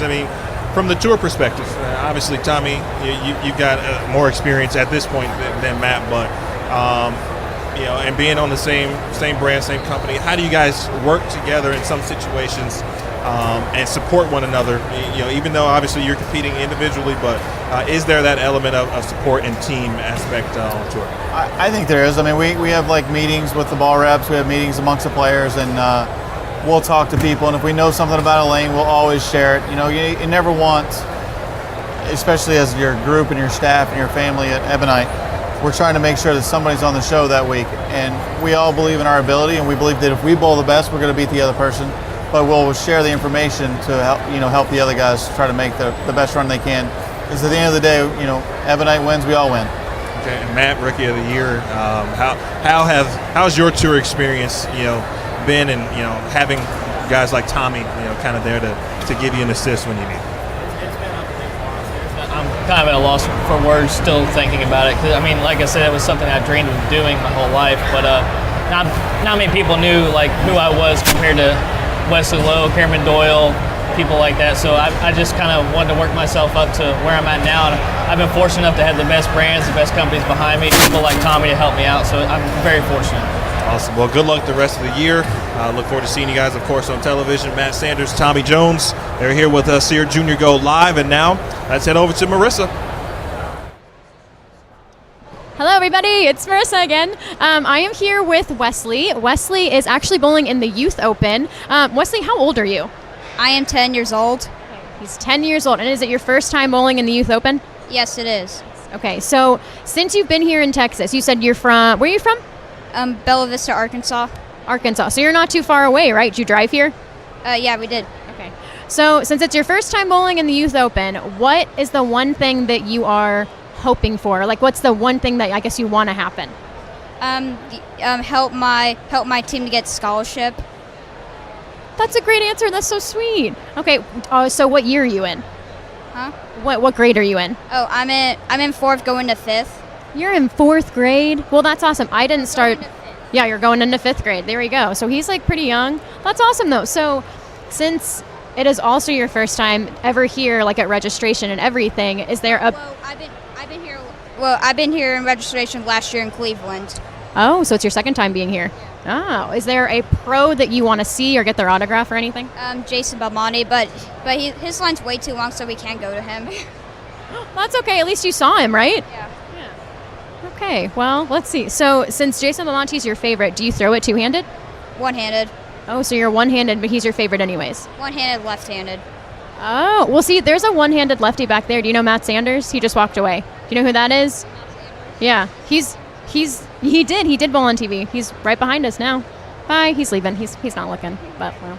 So, yeah. Okay. Thank you so much, Wesley. It's good talking to you for a little. All right, and then just go over to him right there. All right, and so now we've got Dave Wadka and Mike Judy coming with us. Hello, Dave. Hello, Mike. How are you? Good. How are you doing? So good. How are you? So, since it's Junior Gold Week and EBI is sponsoring, what is the most important thing that you all have to do? What are your all's roles, I guess? Well, this is our second year of doing this, and we couldn't be happier to be here. Just seeing all the smiling faces, seeing all the kids. This is the future of the sport, and we need to make sure they stay in the sport. So it's just great. I mean, nowhere else can you find where these kids can see 25 to 30 of the top professionals in our industry all in one building and get to come see them all. So it's really cool. Yeah, and we're here to support the youth. You know, we're so proud to be a part of this event. Throughout the week, we've got one of our district sales managers stationed at each bowling center. So they're there to support the kids, answer any questions, help them through competition. So we're there, you know, however they need us. Well, great answer. So these are two very important people, by the way. Part of Ebonite, I think. They have the VIP badges, so I feel like they have to be important, I guess. But yeah, so how long has Junior Gold been going on exactly? Junior Gold's been going on for well over 15 years now. I don't know the exact answer to that. This is about the 7th or 8th year in a row that I've been at it. So, and it just keeps growing every year. There's going to be over 4,000 kids participating this year. I foresee in the next 2 to 3 years it'll be up over 5,000 kids. Which is absolutely amazing. I aged out like a couple years ago, and it was like 2,000 back then, I think. So EBI is sponsoring this year, and are they also sponsoring next year? Yeah, we actually have the next 2 years. So we will be the title sponsor for Detroit next year and Indianapolis in 2020.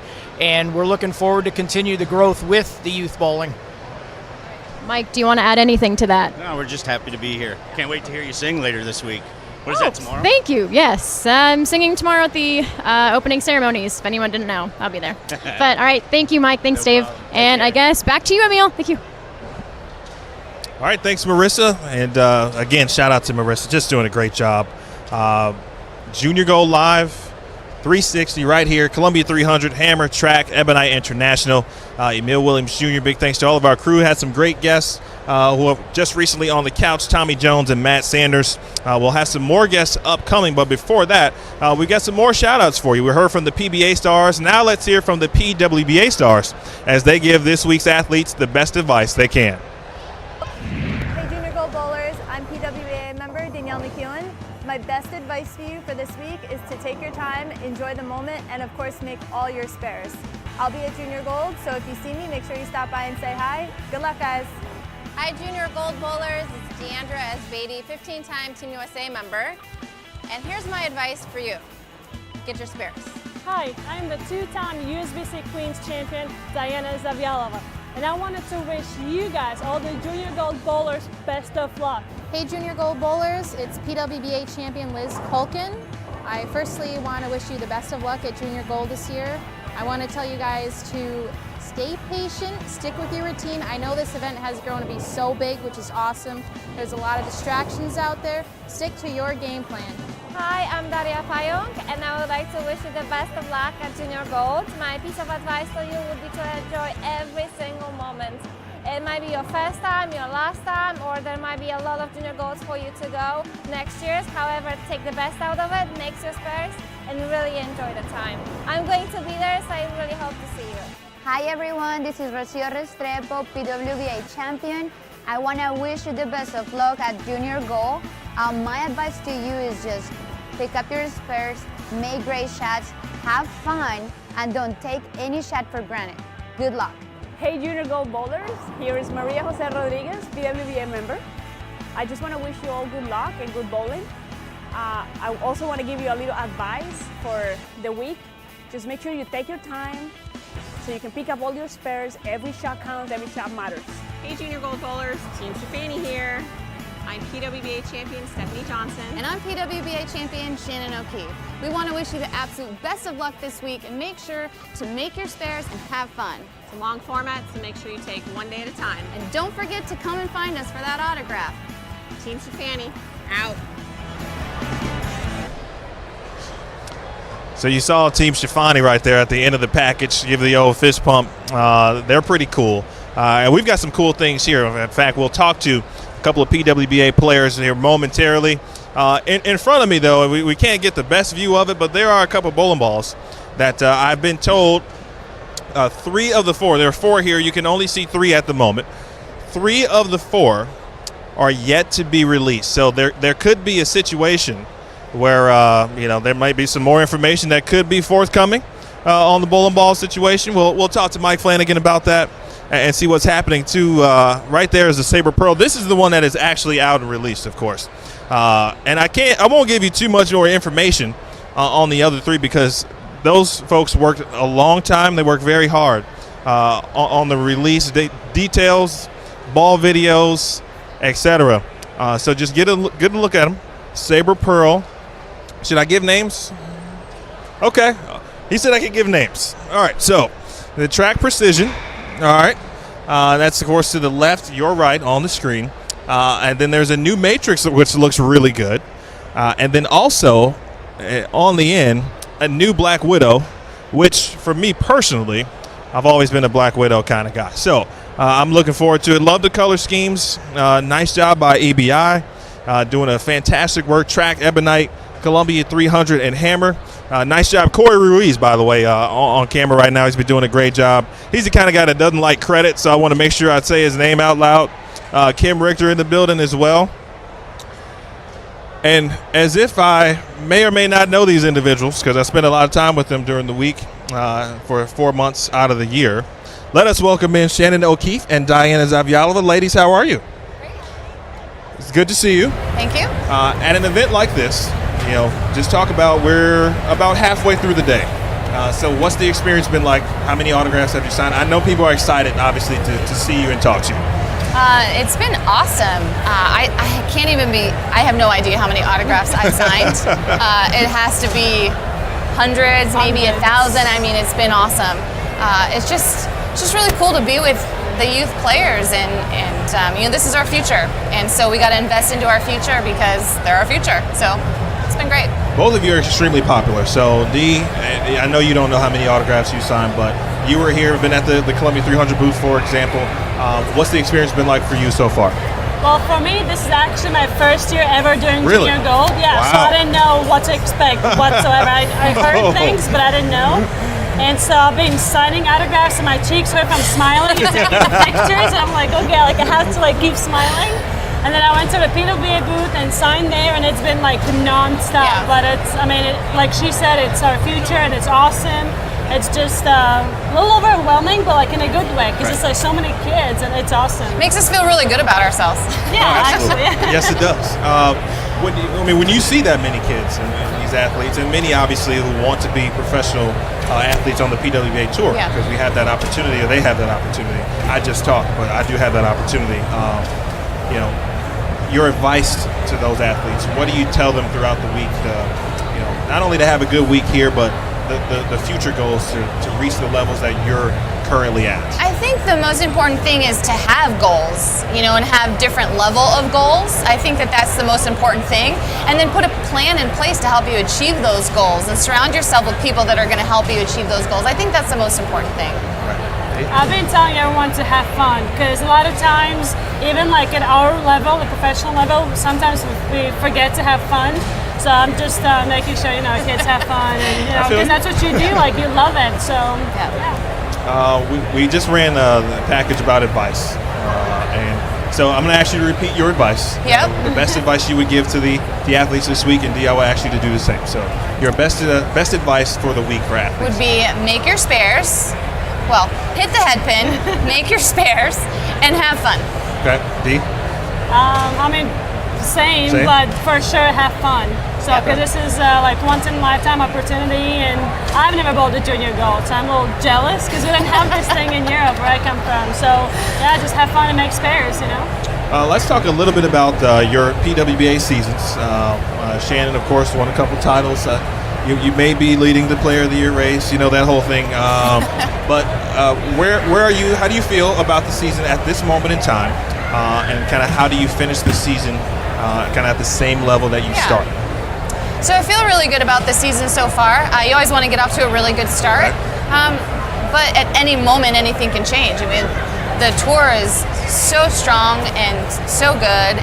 And so for me, it's just sticking to the process, continue my workouts, stay in the moment, continue my practices. I do tons and tons of drills. I don't ever deviate from that because that's kind of my home base. It just kind of resets me and starts me over and gets me ready for the next week. And so it's been a lot of fun being able to travel. We've gone to some different centers this year, get to meet a lot of new people, and then go to some centers that we've been at before and see some familiar faces. So it's just been a lot of fun. It's a lot of travel, but I'm so incredibly blessed to be able to do it, and I'm just so grateful and thankful. And so I'm just gonna kind of stay on that path, be grateful for the opportunities that we're given, and just keep working on my practice routine and stay in the moment. And DZ, you started the season off very well, made the first show, and you've been consistent throughout. But I saw a social media post from you last week. You were in the lab, getting some practice in, and determined and ready to win kind of the second half of the tour. So, how would you sum up the first portion, and then kind of what are you doing and what are you looking forward to in August? Well, I think I should take Shannon's advice because obviously it works. No, but the first week I led the tournament, I finished second, and then it just kind of went downhill, and I've been struggling. I haven't been bowling as good as I would like to. But this month was actually exactly what I needed. I made some serious changes in my game, and I think I'm ready to bowl really well the next tournaments. So. Is there anything that you may be able to share about what you've changed, and then if you could give advice to athletes when they feel like they may be in a slump but aren't sure? Kind of how do you go through that process? Yeah, when you bowl on the tour, like she said, it's hard. I mean, traveling and you bowl so many games, and when you don't bowl good, you try to make things work, and sometimes like you try too hard, and then some things like happen in your physical game, which was in my case, like my footwork was out of whack, my swing was out of whack, and I just went back to the bowling center, and I took my time and I fixed it, and now it's fixed, and I'm ready. Any keys or tips for those who want to, when they go practice? Sometimes obviously you need an extra person just to make sure you're doing it well, or use video, but any keys for folks who want to get better when they practice, to do it effectively? I have a list in my phone of I think it's really important for each individual to know what their tendencies are. Okay. I always end up slipping back into the same tendencies that I always have to fix. The good thing is I know what they are, and so when things are not going well, I have a list of physical keys in my phone, and I just kind of work down that list, and I'm not in them for very long. And so can you give me your list for a second? And so it's really, really helpful. And so that actually happened to me at the US Open. I didn't bowl so great the first block. I was minus 70 and 86th place, and I just went right back to basics. I was so grateful that we had that practice pair. I would practice for 2.5 hours before my actual block and get myself back into where I needed to, and just kind of work through my physical checklist, and then it just kind of clicked, and the rest was history. So it's really important, I think, to know your tendencies and to have that list and how to work through it. D, anything to add? Yeah, well, when I practice, I take videos of myself all the time, and I always practice at the same bowling center, and so my phone always stands in the same spot. But the thing is, when I take video from the back, I can't see some things. Yeah. So last week I took a video from the side and stuff, so I saw something that I couldn't see before. So just my advice is when you take videos of yourself, make sure you take it from different angles as well, because sometimes you can miss something. And then one last thing that I would say is a lot of people will go in and they'll try to work on multiple things at a time, and I think that's great. You can do that in a practice, but you need to kind of give yourselves 15 or 20 minutes on one item and then move to the next, because if you have multiple things that you're trying to work through, you're just going to kind of revert back to the bad pieces because your brain doesn't work that way. So it's important to focus on one thing. So if I'm focusing on my push away, I'm going to focus on that for 15 minutes, and then if I'm focusing on my left arm being stable, then I'm going to move to that for 15 minutes, and then just kind of work around. That's what I would do. Perfect. I appreciate that. The viewers appreciate that. The athletes appreciate it. Thanks for being here. No problem. Shannon O'Keefe, Diana Zavialova, Queen's champions, of course, by the way. All right, now let's head over to Matt Russo. He's been the king of games today. Matt, what do you got for us? Thanks, Emil. I'm here with Nolan and Patrick, and they are going to play the game called Spell the Name. The winner will receive a Fitbit courtesy of USBC. Okay, Patrick, your first name that you need to spell is Zavialova. Zavialova.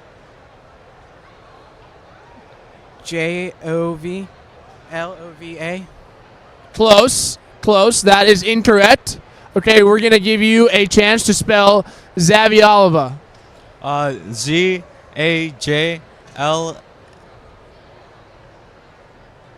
Oh, wait. So can I start over? You cannot start over, so that is incorrect. So 1 round for each person. We're moving on to the next name. The next name is Guerrero.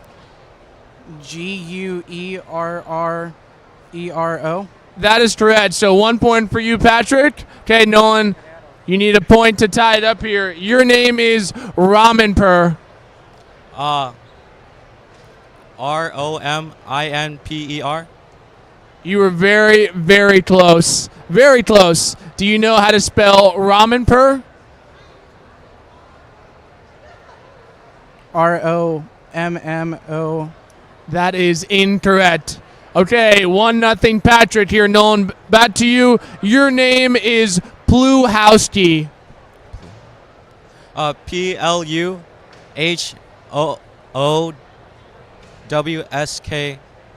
That is correct. It is 1-1 here at this Spell the Name. Your final name to decide who wins this is Koivuniemi. Mika Koivuniemi is the name. Spell the last name. Kouveni. That is incorrect. Okay, Nolan, this is it here. If you get this name, you win. Kovunem. That is incorrect. We're going to go to one final name for each of you. Patrick, your name is Jones. JONES. That is correct. And your last name is Flanagan. FLANEGAN. That is so close but incorrect. Patrick, you are the winner of Spell the Name. Thank you very much for playing. You will win a Fitbit courtesy of USBC, and you get an Amazon Fire Stick. Thank you very much for playing. Good luck this week. Emil, back to you. All right, nice job, Matt. Appreciate you, everyone. Junior Gold Live as we roll on here from the trade show, Dallas, Texas. We're in the DFW area this year. Appreciate everyone tuning in. We've got more guests on the way, but before we do that, of course, Junior Gold wouldn't be complete without some talk of oil patterns and lane conditions. They're always tough, and they should be tough.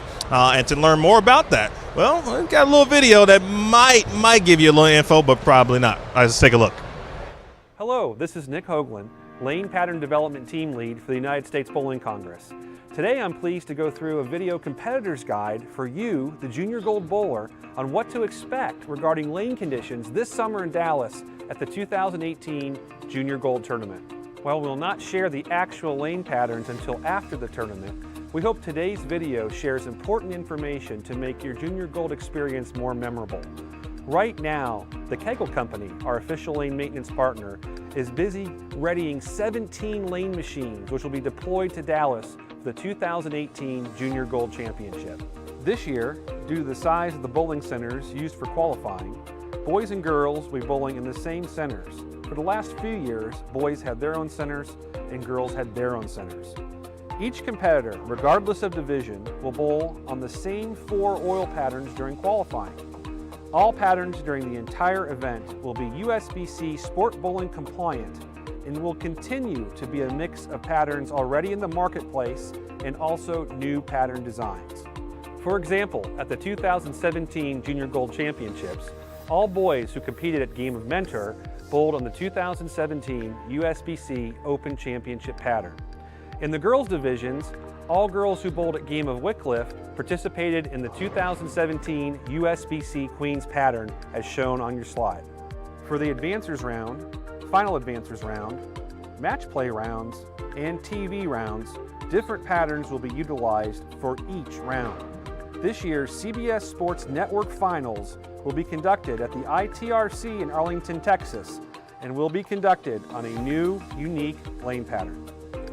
As part of the pattern design and selection process, the USBC Lane Maintenance Development Team visits each center on site to do pattern testing to make sure the proper pattern is selected for each unique environment. In addition to pattern testing, USBC conducts an inspection of the tournament lane surface and pin deck areas to be sure championship conditions are present for all competitors. While all Junior Gold host facilities are USBC certified, extra attention is given to make sure there are no issues with lane panels, kickbacks, and flat gutters, which could adversely affect the competition. We are looking forward to a record-setting Junior Gold tournament this summer in Dallas. We can't wait to see you. Good luck and good practicing.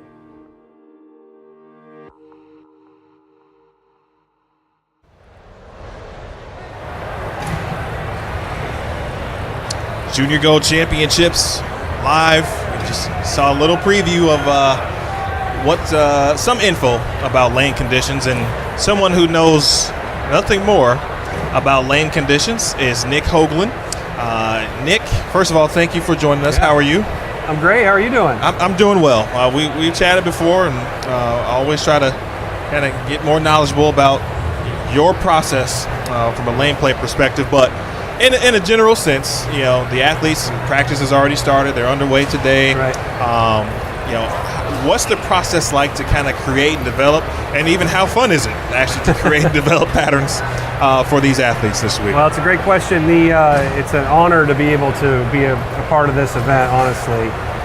So we start pattern development usually 3 or 4 months ahead of time. We're researching what surfaces are at each center, what type of kickbacks do they have, what type of pin setters they have, what kind of ball returns they have. They have approach panels to the left, to the right of the end pairs. There's a whole process of that. Kind of boil it down into what the patterns may look like. But then we partner with the Kegel company, who's our lane maintenance provider. They send 16 brand new Kegel lane machines. But just as important, they send their staff here. Right.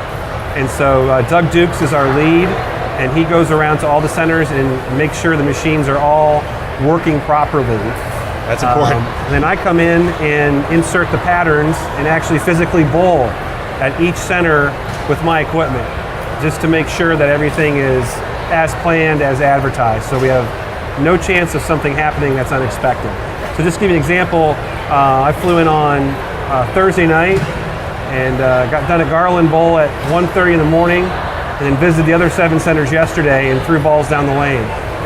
And so we make sure it's done correctly during the week. So to answer your other question, it's a heck of a lot of fun. And not as fun, obviously, for those competing, generally speaking, of course, until we get down to our winners. Speaking of bowling, obviously you are a bowler and a very successful one, I would say at that. Did you get a chance to bowl in Junior Gold? No, I'm an old man. Okay. Which, well, I don't want to say that out loud, but I tell you what I did bowl. I made it to the National Junior Bowling Championships in 1993, which was 1 bowler per state. Wow. That was the national championship at the time. There was no Junior Gold, even in its infancy. So to see this is encouraging, it's inspiring to watch all these kids and parents that love the sport and frankly don't care how many 300s they shoot. They want the challenge. That's healthy for our game. Yeah. From a player perspective, and to give some advice, if you could give a little advice to the athletes, and obviously keep in mind that what's out there, so throw that out the window. But just from a just how to have fun, how to go about the week, what would you say in your opinion? I'd say I would treat this as not just a competition but an experience. You're here for a long time. I mean, even coming to the Texas State Fairgrounds, where they play the Oklahoma-Texas game every year, as a sports enthusiast, is just a cool experience. From bowling, you don't know what the patterns are. There's no graphs. So you really got to think about how you're going to practice. You get that 40 minutes. How are you going to use that? Are you going to throw outside, track, inside? How many spares are you going to shoot? You really got to use your practice time to figure out what the lanes are going to do. So that's what I would do in my practice time. I'd try everywhere on the lane. So from the working perspective, how many years have you been involved now with Junior Gold? With Junior Gold, this is my 3rd year working for USBC and doing the patterns for all the championships. So my 3rd year, and it's constantly evolving. Is it, I know it's fun, but is it gratifying in a sense as well to be able to kind of have that impact, and to know that at the end of the week, the champions that will be crowned certainly will have earned it? Yeah, why I'm in this is for integrity and transparency. When I was in high school, we didn't have the checks and balances that we do now. And so when we bowl a tournament, even a state tournament, you may get the lane machine starting on the wrong lane. I've had experiences with wrong patterns being run, and there was no checks and balances. Right. I feel good that we're able to make sure that a proper champion's crowned because we've done it the right way. That's why I'm involved with it. And even the trade show. When I did bowl Junior Gold, I bowled a couple years, 2005, 2006. And at Echo, we talked with Wesley a little bit earlier, and the registration and everything was kind of in the host hotel. And now it is, it's an event. It is an experience. Like you said, do you just kind of find yourself walking around, but just enjoying the experience itself? Yeah, it's thrilling. I mean, not only do I know a lot of people here, but to see the passion that the kids have and the parents have is just so inspiring. I mean, we see so much negativity sometimes in our sport, especially online, from folks that don't embrace change. And you come to an event like this, and it should just change your mindset on where the sport's going. And I do separate sport versus recreation. These are athletes, 4,000 of them, that are coming here to win the national championship. And that should be celebrated, and it should be enjoyed. All right, last bit we talked about some advice, but if you had a couple of keys just to kind of focus on, if I was bowling this week, and just give me 2 or 3 keys that you would want to focus on. I'd say make your spares, because we're bowling on sport compliant patterns, right? That we do know. Absolutely. And from the video, you do know that we're bowling in different patterns at each center. Yep. So just know that one size doesn't fit all. Your whole game is going to be tested. And the kids that make the TV shows are the ones that earned it. Absolutely. Yeah. All right, that is Nick Hoagland, the man, the myth, the legend. Some of you may not have known him beforehand, but now you get a chance to see him. And when your ball doesn't hook, he is responsible for it. Now we're coming up at 1 p.m. It's just a few minutes from now. Head on over to our second event on Bowl TV. Josh Blanchard is giving his seminar, Bowlers Training the Mind. Also, check that out again. Bowl TV is the second event. We will keep the stream live, but we'll take an hour break, so we'll come back at 2 p.m. Central, 3 p.m. Eastern Time right here on Bowl TV. So check out Josh Blanchard, and then actually 30 minutes after Josh gets done, we'll check out Del Warren's seminar as well. So for Nick Hoagland, I'm Emil Williams Jr. For now, we'll be back in an hour. You're watching Junior Go live on Bowl TV.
All right, welcome back to Junior Gold Live. We are in the booth, of course, EBI, Columbia 300 Track, Hammer, and Ebonite International. We've got the crew.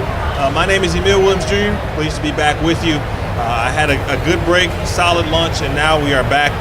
And we've got some great guests to talk about. KR Strike Force, they've got some fantastic new products. I want to talk to Jason Guest, Mike Stout, our VP, and Robert Lawrence. First, Jason, we'll go kind of from left to right. We got the breakdown. We were talking off camera. I've already looked at the shoes. They look really cool. The kids like to say dope, so I'm going to say that. They look pretty dope. Reversible on both sides, from what I understand. So talk us through the footwear and what you're working on. Okay, what you're seeing here, there's actually two different types of shoes.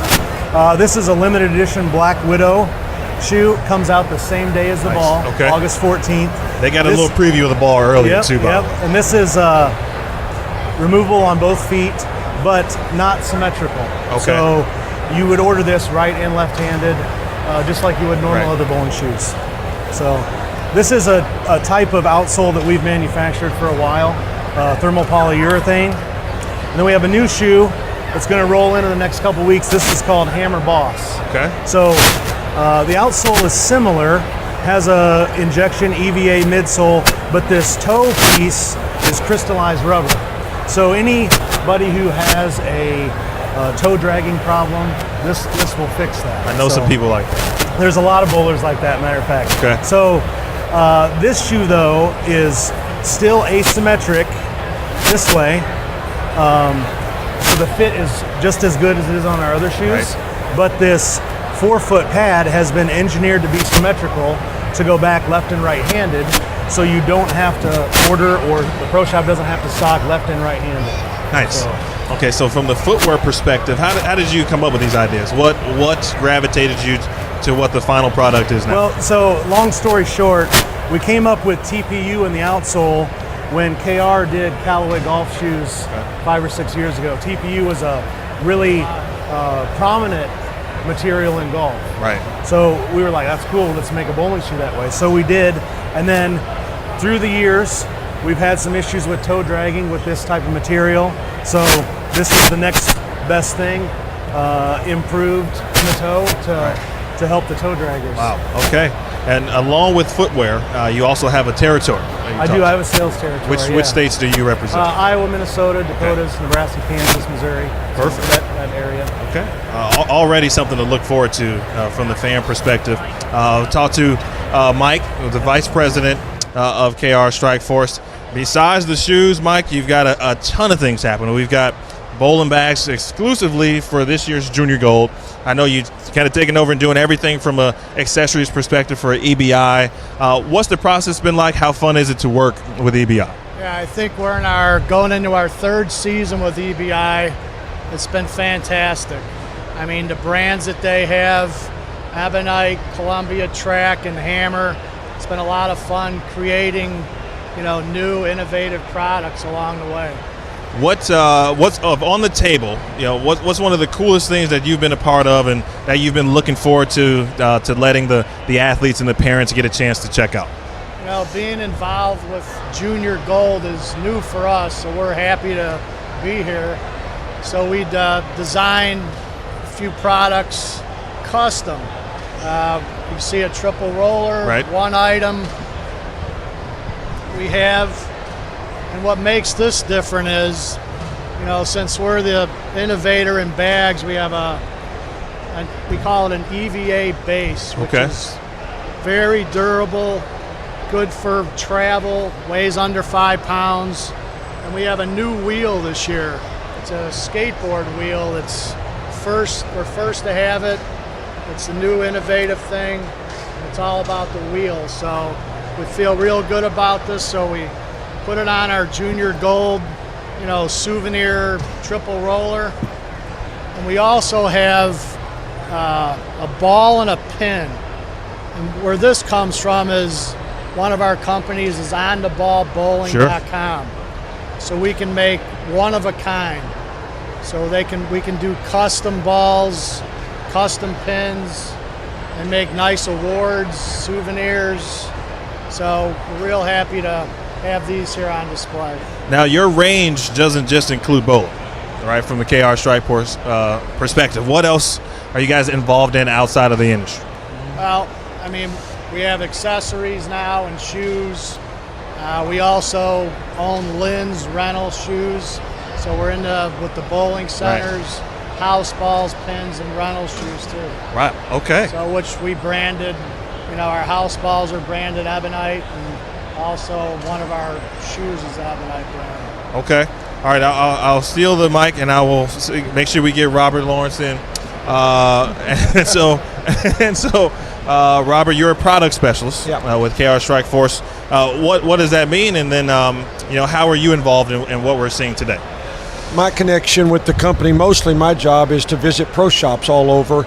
I cover the Southwest and Northwest, so whenever the Junior Gold event came to my territory, I got more involved, and depending on whose territory is in. So with me being involved, we came up with the idea to create some new products to go special just for Junior Gold. So being that I'm the one that knows all the pro shops in the area, it's my job. We get the product created, and it's my job to make sure that all the pro shops are on board. Right. All the shops that are hosting the events will have these products. So that's my connection with getting the product out there. Now, from the atmosphere here is I don't even know how to describe it. It's very energetic. We got a lot of student athletes, a lot of great athletes looking forward to competing this week. Do you guys feel that same energy when talking to the parents, the athletes? How's the experience been just with the trade show today? No, it's really cool. We know these parents, they spend a lot of money to do this for their kids, and we really, as bowlers and bowling fans, we appreciate that. It's a great deal because there's a lot invested in that, right? And we see that they're taking the time to invest in their kids. And when you see this in a venue like this, you got to think there's hope for the health of bowling, down the road. If this thing keeps growing, if we can grow this, maybe we can grow bowling overall. Right. Mike, same question.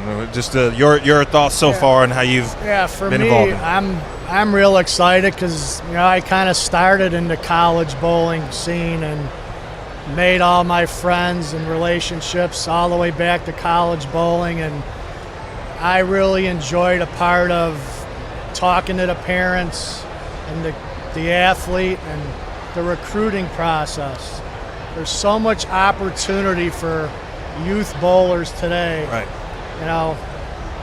It's exciting all around. What school did you compete for? There was a few, but I'll name a couple. Vincennes University. Okay. All right. Shout out to Gary Sparks. And West Texas State. Now I think it's West Texas A&M. And then Eastern Illinois. Okay. I think I ran out of eligibility. Did you compete with Robert? I did not.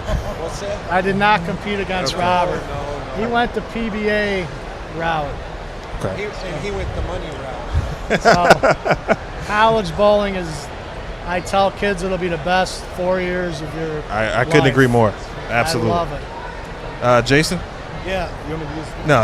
I'm okay. So, for me as a product guy, to be able to deal with the consumer directly and get the feedback and help them, they tell us about our products as well and how we can make them better and all kinds of feedback. That's really cool. It's also rewarding to work with these kids and to help them and know that you make products that help them bowl better. Absolutely. That's what it's all about, I think. All right, where can everyone find the products? Where can they go to make a purchase? Let us know. Online, website, social media. A lot of the pro shops this week that the kids are competing at will have this stuff too. Okay. Especially all the custom products, they'll have those. And matter of fact, we have a slim backpack, chamois, and a grip sack. All the custom is bought at the tournament. All the other products, visit your pro shop. Nice. Perfect. Yesterday, this stuff showed up in the afternoon, and they were buying it as fast as we were unpacking it.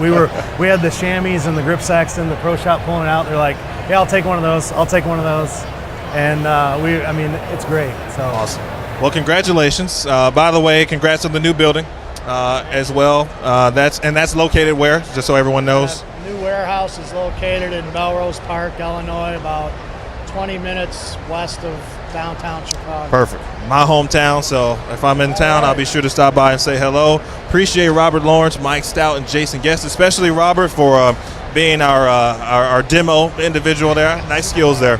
All right, so it's time for Marissa. Game time. And is it Marissa, Matt? Who else do we have? Marissa. There you go, Marissa. Sweet, thank you. I'm not ready. Is it good? Oh, crap.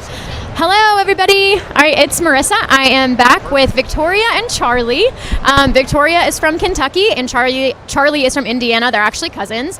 So, Victoria, is it your first year bowling Junior Gold? Yes. Okay. So, are you bowling in U15 or U20? Youth 15. Okay, U15. So, what are you most excited for this week coming along?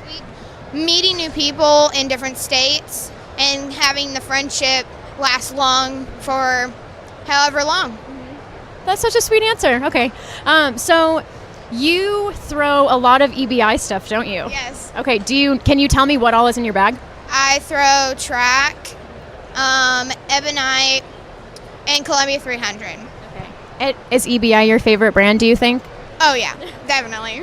And so Victoria's dad is also a coach. Can you tell me a little bit about having your dad as your coach? It's a bit of an experience. I mean, we have some fights sometimes, but I mean, he always knows what's best for me. So, I mean, it's nice to have my dad with me all the time. Right, and so you're here with your mom and your aunt, right? Yes, and my cousin, my other cousin, and my uncle. Okay. Well, cool. All right, thank you, Victoria. And then now we have Charlie. So are you competing in U15 or U20? U15. U15. So who is somebody that you have seen this week that you've been dying to see? So like, who's your favorite pro that's here? I actually got Chris Barnes' autograph today over at the booth, and yeah, that was cool. Yeah, no, that's awesome. So how old? So you're competing in U15. How old are you? I'm actually 14. 14, and you're super tall. You're taller than I am, so that's cool. All right, so what is in your bag? Do you have any EBI stuff in your bag? Yeah, I actually throw track, and I have one Columbia 300 ball. All right, good answer. All right, well, thank you, Charlie and Victoria. All right, so now we have these two guys. So this is Aiden and Bub. Aiden's hair is absolutely nuts. All right, so let's get here, and then... All right, so Bub, are you competing in U15 or U20? U15. U15. So is this your first time bowling Junior Gold? No, this is my second time. It's your second time? Okay, cool. So since this is your second time, is there anything that you learned last year that you're going to like apply to this year? Don't worry about placements until the end of the tournament, I guess, and kind of just focus on your bowling as a whole. Okay, so like focus on your score as a whole, not like one bad game is going to ruin the entire week? Yeah, kind of just focus on good attitude and keeping pace the whole tournament. Okay, cool, good answer. And then Aiden, so first of all, your hair. I have to ask about your hair. Why is it dyed that color? Is it just like personal interest? I'm trying to match a bowling jersey that I did last year, and I figured I can make a tradition out of this, so. Cool, and so you said you're from Florida? Clearwater. Clearwater, Florida. Okay, and that has something to do with your jersey, right? Yes, ma'am. This is our bowling team jersey. We're the Bombers Competitive Youth Bowling Club, and we're known for having these bright jerseys. So we'll walk in, and people will be like, oh no, Bombers are here, and they'll recognize us, which is what makes us so notorious. So are you all like the team to beat at a lot of tournaments? Hopefully. It depends on what the tournament is. Okay, cool. And so you were telling me something that you're certified in coaching, both of you are? Yes, ma'am. Okay, so tell me a little bit about that, how you even got into that. Basically, once you turn 13, you can go through USBC online, and you can do a basic youth coach thing. And at that point, we can then coach young, like really young kids, like peewees, we call them, at our bowling alley. Cool. And but do you have anything to add to that, Bub? Well, no. No, did he tell everything? Okay, cool. All right, and so what squad are you bowling in? Oh, it's on your badge. 24. 24? Okay, so when do you start tomorrow? Tomorrow. Do you have any idea what the time is? No, I have no idea. Okay, cool. Are you in the same squad as well? Yes. Okay, cool. Well, I guess there'll be two people to look out for, so that's exciting. Your hair is very memorable. I think it's amazing, so please never change it. But yeah, it was good talking to you all, and back to Emil. All right, welcome back, folks. Big thanks to Marissa Thomas. She's been on the ones and twos from an interview perspective. We've got a ton of stuff. Big thanks to Jason Thomas, Mike Flanagan, Corey Ruiz is here, Kyle Sherman, Wesley Lowe, Andrew Anderson, Kim Richter, Matt Russo. Big thanks to all of the crew. We've been going since 11 a.m. Central Time. We've had a great time. As you've seen, we've had guests. We've had a ton of interviews. We saw some product demonstrations as well. We actually talked about briefly a couple of new ball releases in the EBI family. We also had Jason Guest, Mike Stout, and Robert Lawrence on recently, as you just saw. They took to the couch and talked a little bit about what KR Strike Force has not only produced in general, but what they're producing and what they produce for specifically the 2018 Junior Gold Experience. So some great products. Be sure to look out for them. Follow them on social media, KR Strike Force, and look for their products as well. I think we're ready. Matt Russo has been the king of games today, and we will let Matt do his thing. Matt, what do we got over there? Thank you, Emil. I am here with Angel and Caitlin from Clearwater, Florida, who are so nervous that their hearts are beating out of their chest. Caitlin, tell me a little bit where you're from and how you started bowling. I'm from Florida, Clearwater, and I started bowling when I was like 3 years old or so. And my brother started bowling first, and he got me interested. So, yeah, that's how it all started. Angel, what about you? You have an interesting story about bowling? Well, I'm a two-hander, and I've been bowling since I was 4 because my dad worked at the bowling alley, and he told me I should try it out. So this is the first time I've ever met two two-handed ladies on the bowling world, so that's really exciting. I hear that your favorite bowler ever is Jason Belmonte. Are you guys excited to meet him today? Yes, definitely, yes. Well, obviously. And I've heard Jason Belmonte gave you guys a live shout-out on Facebook Live video, which is absolutely fantastic. Okay, so we're going to play a little game here, okay? This game is Finish the Song Lyric. So I'm going to read you a song lyric, and you're going to have to finish it. If you don't know it, we'll move on, okay? But if you know it, just let me know, and we'll start, okay? The first song lyric is, "You gotta ignite the light and let it shine." What is the ending of that lyric? You gotta ignite the light and let it shine. It's close. The lyric right before that. You gotta ignite the light and let it shine. Yes, just own the night like the 4th of July. Good job, very good job. Okay, this should be an easy one, okay? Ready? I am brave, I am bruised, I am who I'm meant to be. This is me, very good job. Good job, ladies. Okay, this is the last one I got for you, okay? I can't count the times I almost said what's on my mind.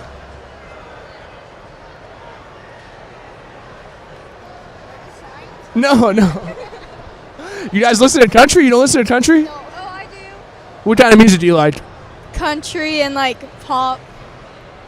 Okay, I'll give you this question. If you can tell me who won the Masters 3 times and what years, you will win a prize. Jason Belmonte. What years did he win the Masters? I have no idea. Jason Belmonte is your favorite bowler, and you don't know what year he won the Masters. I am going to tell him that you don't know what year he won the Masters. Okay, I don't have cable at my house, so that's pretty. So if Jason Belmonte was walking by right now and he heard this, would he be disappointed? Yeah. You guys are like his #1 fans. Yeah. Like, I'm even a fan of Jason Belmonte, and I know what year he won the Masters. 2000, I guess. 2000? No. Okay, well, you guys got the question right. Thank you for playing our game. We appreciate it. Good luck this week bowling here at Junior Gold. Wesley has some prizes for you guys. Go meet Jason Belmonte. Have a great time. Thank you for watching. For Matt Russo, Emil, back to you. We got some great prizes. We've been doing a great job with the games, the giveaways. Everything's been pretty spectacular here, and we look forward to more on the way. We'll be here until about 4 p.m. Central Time. And again, Junior Gold Live, if you are just joining us, big thanks to Ebonite Track, Columbia 300, and Hammer. Want to give a shout out to the crew. If you joined us earlier, you saw who we started with, Wesley Lowe. Matt Russo is here, Andrew Anderson, Marissa Thomas, of course, doing some great job on the interviews perspective. We mentioned AA. Mike Flanagan is here. Kim Richter, Jason Thomas. We've got a lot of things happening. It's the Junior Gold Trade Show, and it's big, it's bad, man. It is pretty cool. This is just only part of the booth space, actually, so you can't really see. And at some point, we'll try to give you a nice camera view on what's actually happening and everything else here within the space. But without further ado, Josh Blanchard gave one seminar early. You saw it. It's over on our other events on Bowl TV at 1 p.m. Now it's time for Dell Warren's seminar. Dell, of course, Weber International and Kegel Training Center. Dell will talk about lane play and building arsenal. So be sure to check that out. And we'll come back in, about 30, 45 minutes or so. We'll be back with you here. For now, enjoy Dell Warren's seminar.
All right, welcome back. Junior Gold live here, the EBI booth, track, Ebonite, Columbia 300, and Hammer. It's been a great day so far. We've been at it actually since 11 a.m. Central Time. Our time is slowly winding down, but Emil Williams Jr. here with you. We've got a couple of special guests. Cole Moore. First of all, Cole, how are you? Doing great? I'm doing great. And Rob Gottschall, who is so famous, it's not even funny. What's your title, Rob, your official title? I'm the marketing manager of players and performance for Ebonite. Okay. We've got Rob, we've got Cole, and in just a few minutes, we're going to have our last EBI game of the day as well. It looks like we're ready for the game right now. So when we come back, after Matt Russo and Wesley Lowe do their thing, we'll be ready. And Cole, you're up next. You and Rob, you ready? All right, Matt, Wes, take it away.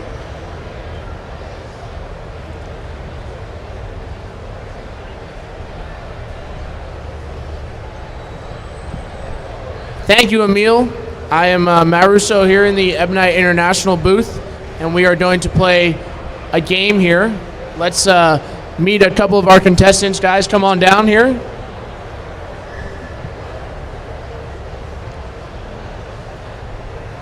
So what in front of you is what you can win here. So we've got some shirts, socks, another shirt, socks, nice little keychain, and we've got some other apparel from USBC. Okay, so this game that we're going to play is called the Whisper Challenge. And the Whisper Challenge is these people are going to wear headphones, and we're going to play a song, read them a word, and then they have to try and repeat the word back. If they don't get it correctly, they will try again. If not, if they get it correctly, they'll win a prize. Okay, let's introduce our first contestant. What's your name? Where are you from? Brandon, I'm from New Jersey. Brandon, are you Brandon Bone? Yeah. Brandon Bone is the defending U12 champion here at Junior Gold. Okay, Brandon, are you ready for this song?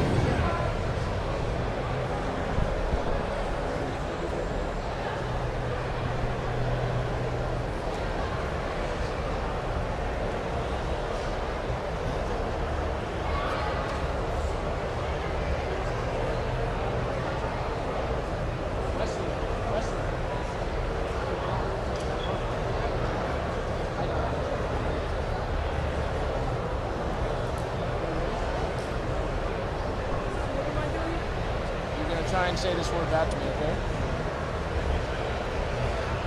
Brandon, can you hear me? You can hear me. Okay, Brandon, I'm not going to say the word into the mic, but I'll tell you what the word is, okay? What was the word, Brandon? Track. Track. Track is what I said. Good job. You get the choice of your prize here. What would you like?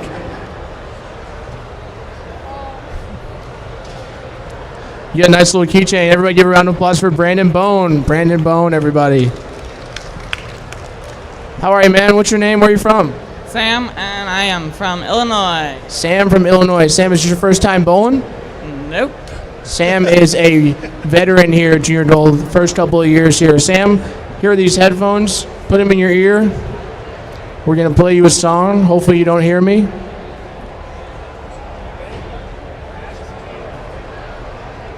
Do you hear what I said?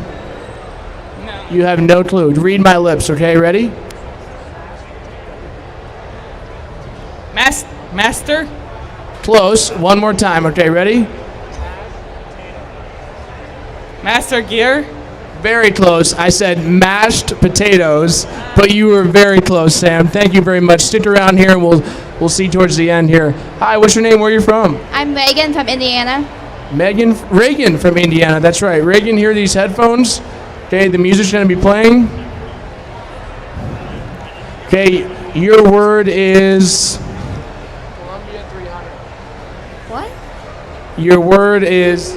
Columbia 300. Your word is... Columbia 300. You don't know what the word is? Okay, I'll give you another one. Put them back in. Your word is... Applesauce. Applesauce. That was the word. Good job. Applesauce. You get a prize here on the table. All right. Good job. If that doesn't fit, you can bring it to the merchandise booth and exchange it. Here you go, buddy. Put these headphones in. What's your name? Where are you from? Toby, I'm from Hershey. Toby from Hershey. Hershey, you probably brought a lot of chocolate with you, right? Yep. All right. Put those headphones in, and your word is. Can you hear me? Good, very good. Diet Coke. I don't know. You don't know? Okay, we'll try again. Ready? I don't even know. You don't know? Here, we'll try one more time. Okay, we'll try another word here.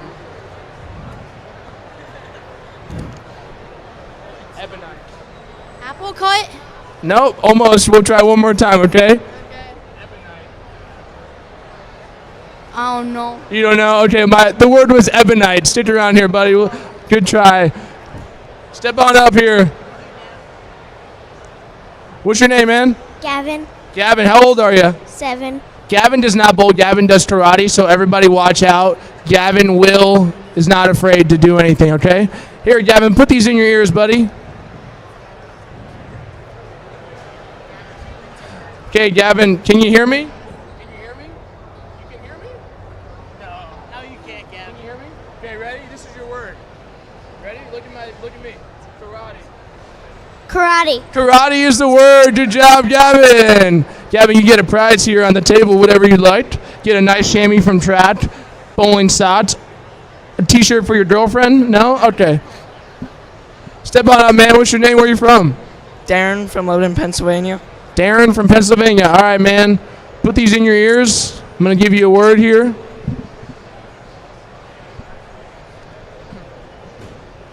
I'm going to give you a name, actually, okay? You ready for this name? Mike Flanagan. Say it one more time. Mike Flanagan. Okay, you're close. You're close. Okay, ready? Mike Flanagan.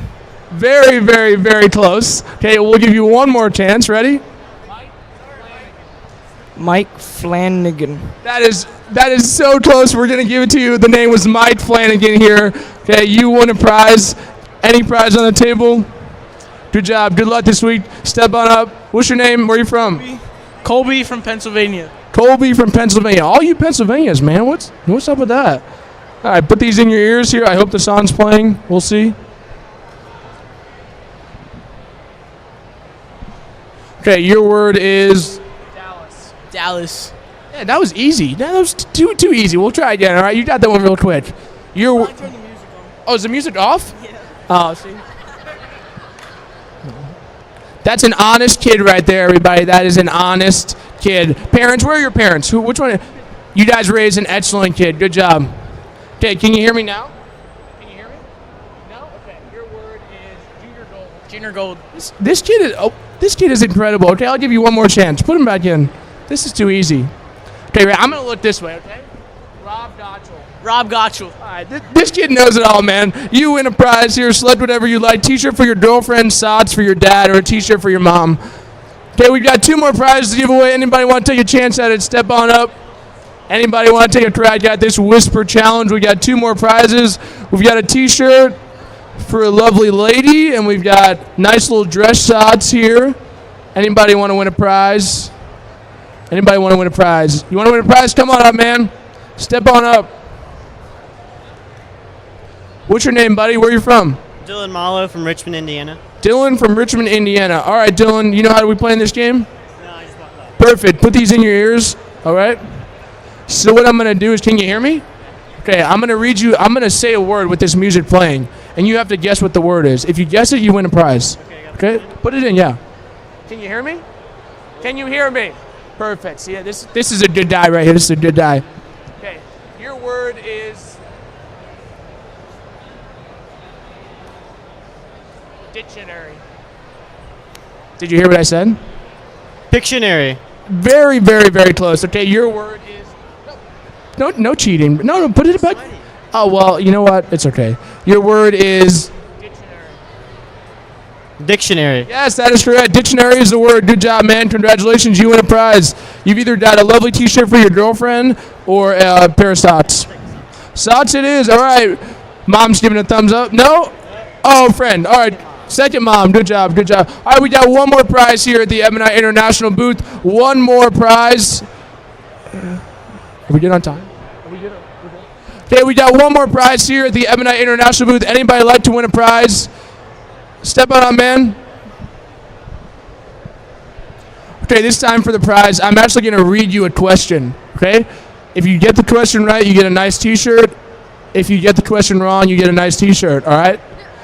And if you get it right, I'll give you an autograph card from the reigning Masters champion, Andrew Anderson. How's that sound? Sounds awesome. Okay, what's your name? Where are you from? My name is Brandon, and I'm from Los Angeles. Would you like to meet Andrew Anderson, if that's cool? Yeah, Andrew Anderson. Andrew Anderson, can we steal you for a second, buddy? Can you come over here for a second? Okay, Andrew's going to come here in a second. But my question for you is, what bowling ball did Andrew Anderson use to win the USBC Masters? Oh, I know this. Andrew, come on over here, Andrew. What bowling ball did Andrew Anderson use to win the Masters?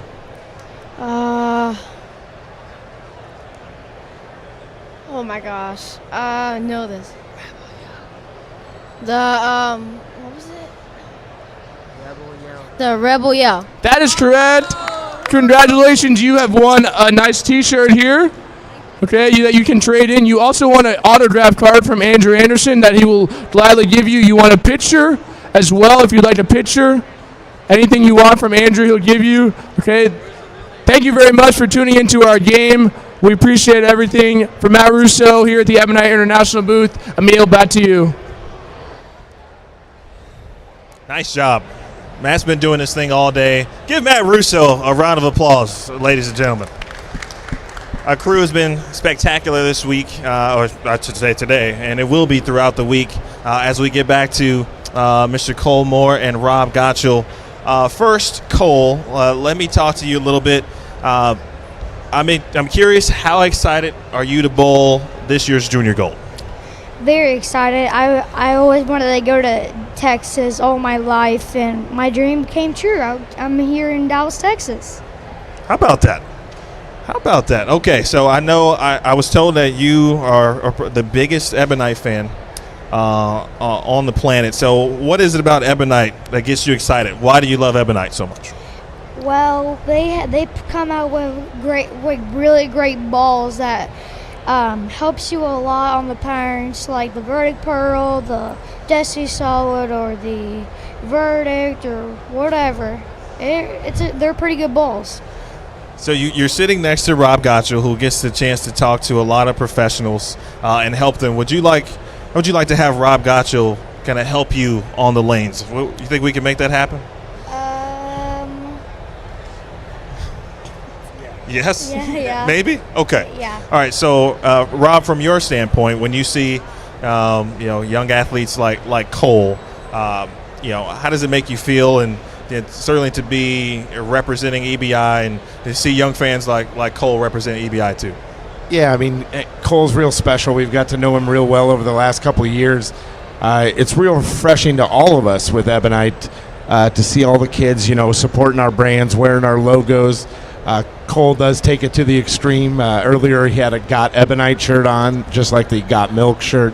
But I think it puts a smile on all of our faces and, really makes this event worthwhile along with all the other events we do throughout the year. For the athletes who are competing, and Cole included, for example, from your perspective, what would you tell Cole to give him the best advice to have a successful week? I mean, first and foremost, you have to enjoy yourself. Have fun, enjoy the experience. All the practice preparation you've put in, you're ready for the event. Nothing's different just because you're competing for score. You're still going to try to make the best shot you can and just take it one shot at a time. Don't get stressed or anything, and you're going to meet lots of great people. You're going to make new friends. Like you said, you're in a wonderful city you've never been to.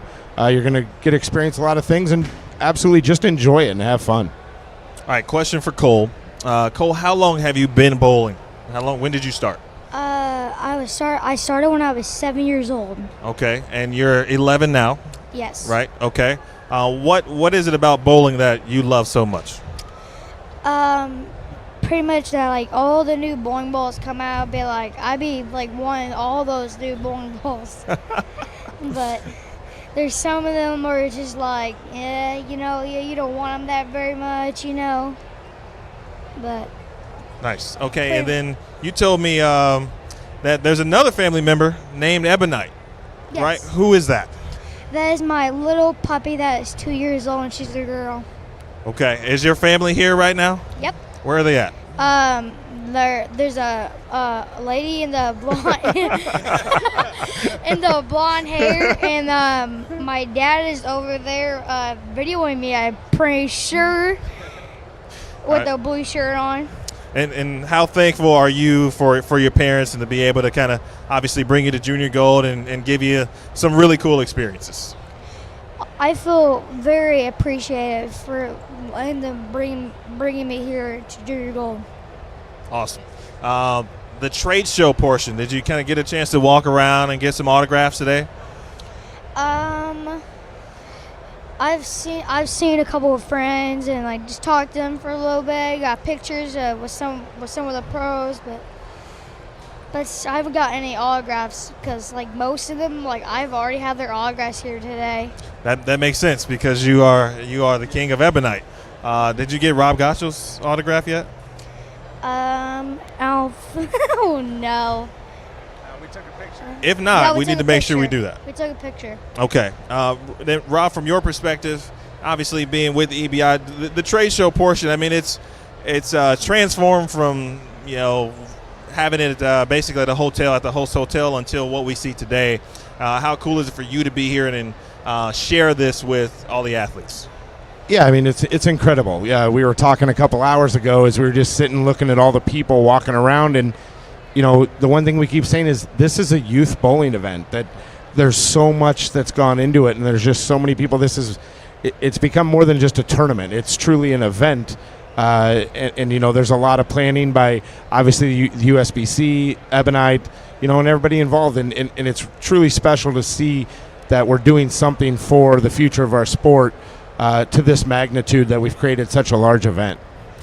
And speaking of that, we've talked about bowling balls. We've gotten a chance to see some potential new releases coming up. I understand you have a special announcement or presentation that you'd like to do as well. Yeah, Cole, you've obviously been a big fan of our brands, and your social media presence is really strong. And we were discussing the balls that he was able to demo yesterday at our demo day at AMF Garland. And on behalf of myself, everyone affiliated with Ebonite International, you had told us that the Black Widow Black Gold was your favorite ball that you demoed yesterday. So the one on the table, we're going to give it to you. So that's yours to take home. How cool is that, Cole? What are we thinking? Right now. I'm completely in shock. Big thanks to Rob Gottschall. Big thanks to everyone at Ebonite International for that. Cole, are you looking forward to throwing that Black Widow? Oh, yeah. I am looking forward to throw it. Give it up for Cole Moore, ladies and gentlemen. Rob Gottschall. Cole's got himself a brand new bowling ball. We got opening ceremonies coming up tomorrow at the American Airlines Center. Let's take a look at what we should look forward to at the OC tomorrow.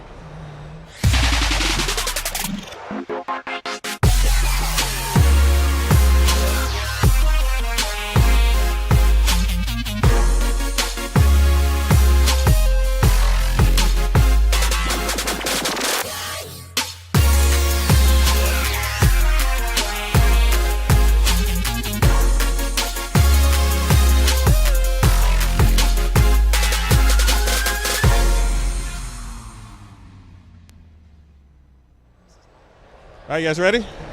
Oh, we're going. Hi, everybody. All right, back with you here, Junior Go live at the EBI booth. Kyle Sherman, Wesley Lowe joining us to recap the day. First, what time did we start? About 11-ish, right? 11 or so? But we all started like 9. That's true. We went on the air at 11. Yeah. We started at like 5 a.m. Nonetheless, so we've had a great time. And I want to ask you guys there's a fly on my head. It's okay. It's live TV. The experience to be here in some different roles, in a sense, right? You guys were a part of Junior Go Live last year, and now, okay. It's just, okay. Bloopers. Make sure we're getting this right now. From that standpoint, how cool is it to be able to assist and do this Junior Gold part, the live stream part? Kyle, you've been vlogging all day. Wes, you've been in and out, miking up people. Talk about the experience today and what you've gone through. Good. Well, I bowled last year, and I got to see this experience as a youth bowler again, and this year I'm working behind the scenes in a way, and it's crazy. You know, you hear about bowling's dead, and, you know, no one's bowling anymore, but this whole arena, whatever this is, there's 3,900 kids coming in and out, talking about bowling, having a good time, seeing their friends. Like, it's so crazy how much this tournament brings, like, relationships and people together. You know, just bowling itself brings people together, and it's special just to see that. Kyle? Yeah, it's interesting. You know, just a few years ago, we're the ones walking around here and watching this stuff happen, and now we're in the role. So I think, you know, for a lot of these kids out there, you know, if you just keep working hard and just keep at it, like, these opportunities will come your way as well. So yeah, it's nuts how, you know, just a few years ago, our roles were completely different. We were bowling each other. How about that? Okay. This is a tough question, but so far, the coolest thing you've seen or done today, and it could be a couple things. Done today. I've been going around vlogging all day. Okay. And I don't know if there's like one moment, but like just all the people coming up, and for me, it's the Jenga. Actually, no, there is one thing. We played Jenga today, and Caitlin, she's from England, and she's a military kid. So I want to say shout out to all of them for coming over here. But she was amazing. Russo got destroyed in Jenga. Like, he would try to like work so hard to get it out, and she would just the block, and she would just pull it out. But that was the best thing I saw today. Wes? Yeah, I can't top that. But I did watch a girl when you were doing your vlog. She like sank a bag in cornhole, and I was impressed because she was just a little itty bitty girl, maybe 8 years old. Oh yeah. And it was like 25 feet out, and she sank it in, and I can't even touch the board, and she sank that ball or bag in. Couldn't believe it. I guess that's the greatest thing for me. And for the rest of the week, I don't know when you guys are leaving or if you're staying the entire week, but what are you looking forward to for the rest of the time here? Good. Just interacting with the kids. We've already had such a great time just meeting so many different faces, so many different personalities. So, and then also going back and all the people we already met, going back and seeing how their week's going and just catching up with them.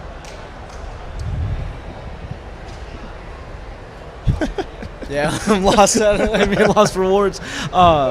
Yeah, I'm just excited to watch it, be a spectator this time, see what it's all about. You know, you hear all these stories about how great Junior Gold is, but I participated in it, so I saw that aspect. And to be able to be a spectator, watch all these great bowlers come out and see how they're going to start at a young age and grow and become something special, like, you know, me and Kyle had the opportunity to do, and everyone else before us, like, to see how they're going to grow in their future, it's going to be an amazing feeling. Awesome. Are you guys part of the EBI game day tomorrow? Yes, sir. We are. All right. What time? 3 to 6 tomorrow, right in front of the American Airlines Center. So if you didn't make it today and you still want to come out, obviously, be sure to check that out. It's at 3 to 6, the AAC. We'll have the opening ceremonies tomorrow at 7 p.m. Central Time at the American Airlines Center as well. It should be pretty cool. In fact, we've got some really cool programs for you to check that out. You got the Light Balance Performance, MC Cruz from 106.1 KISS FM, and Dallas DJs Mark Hutz will be here as well. What a fun day.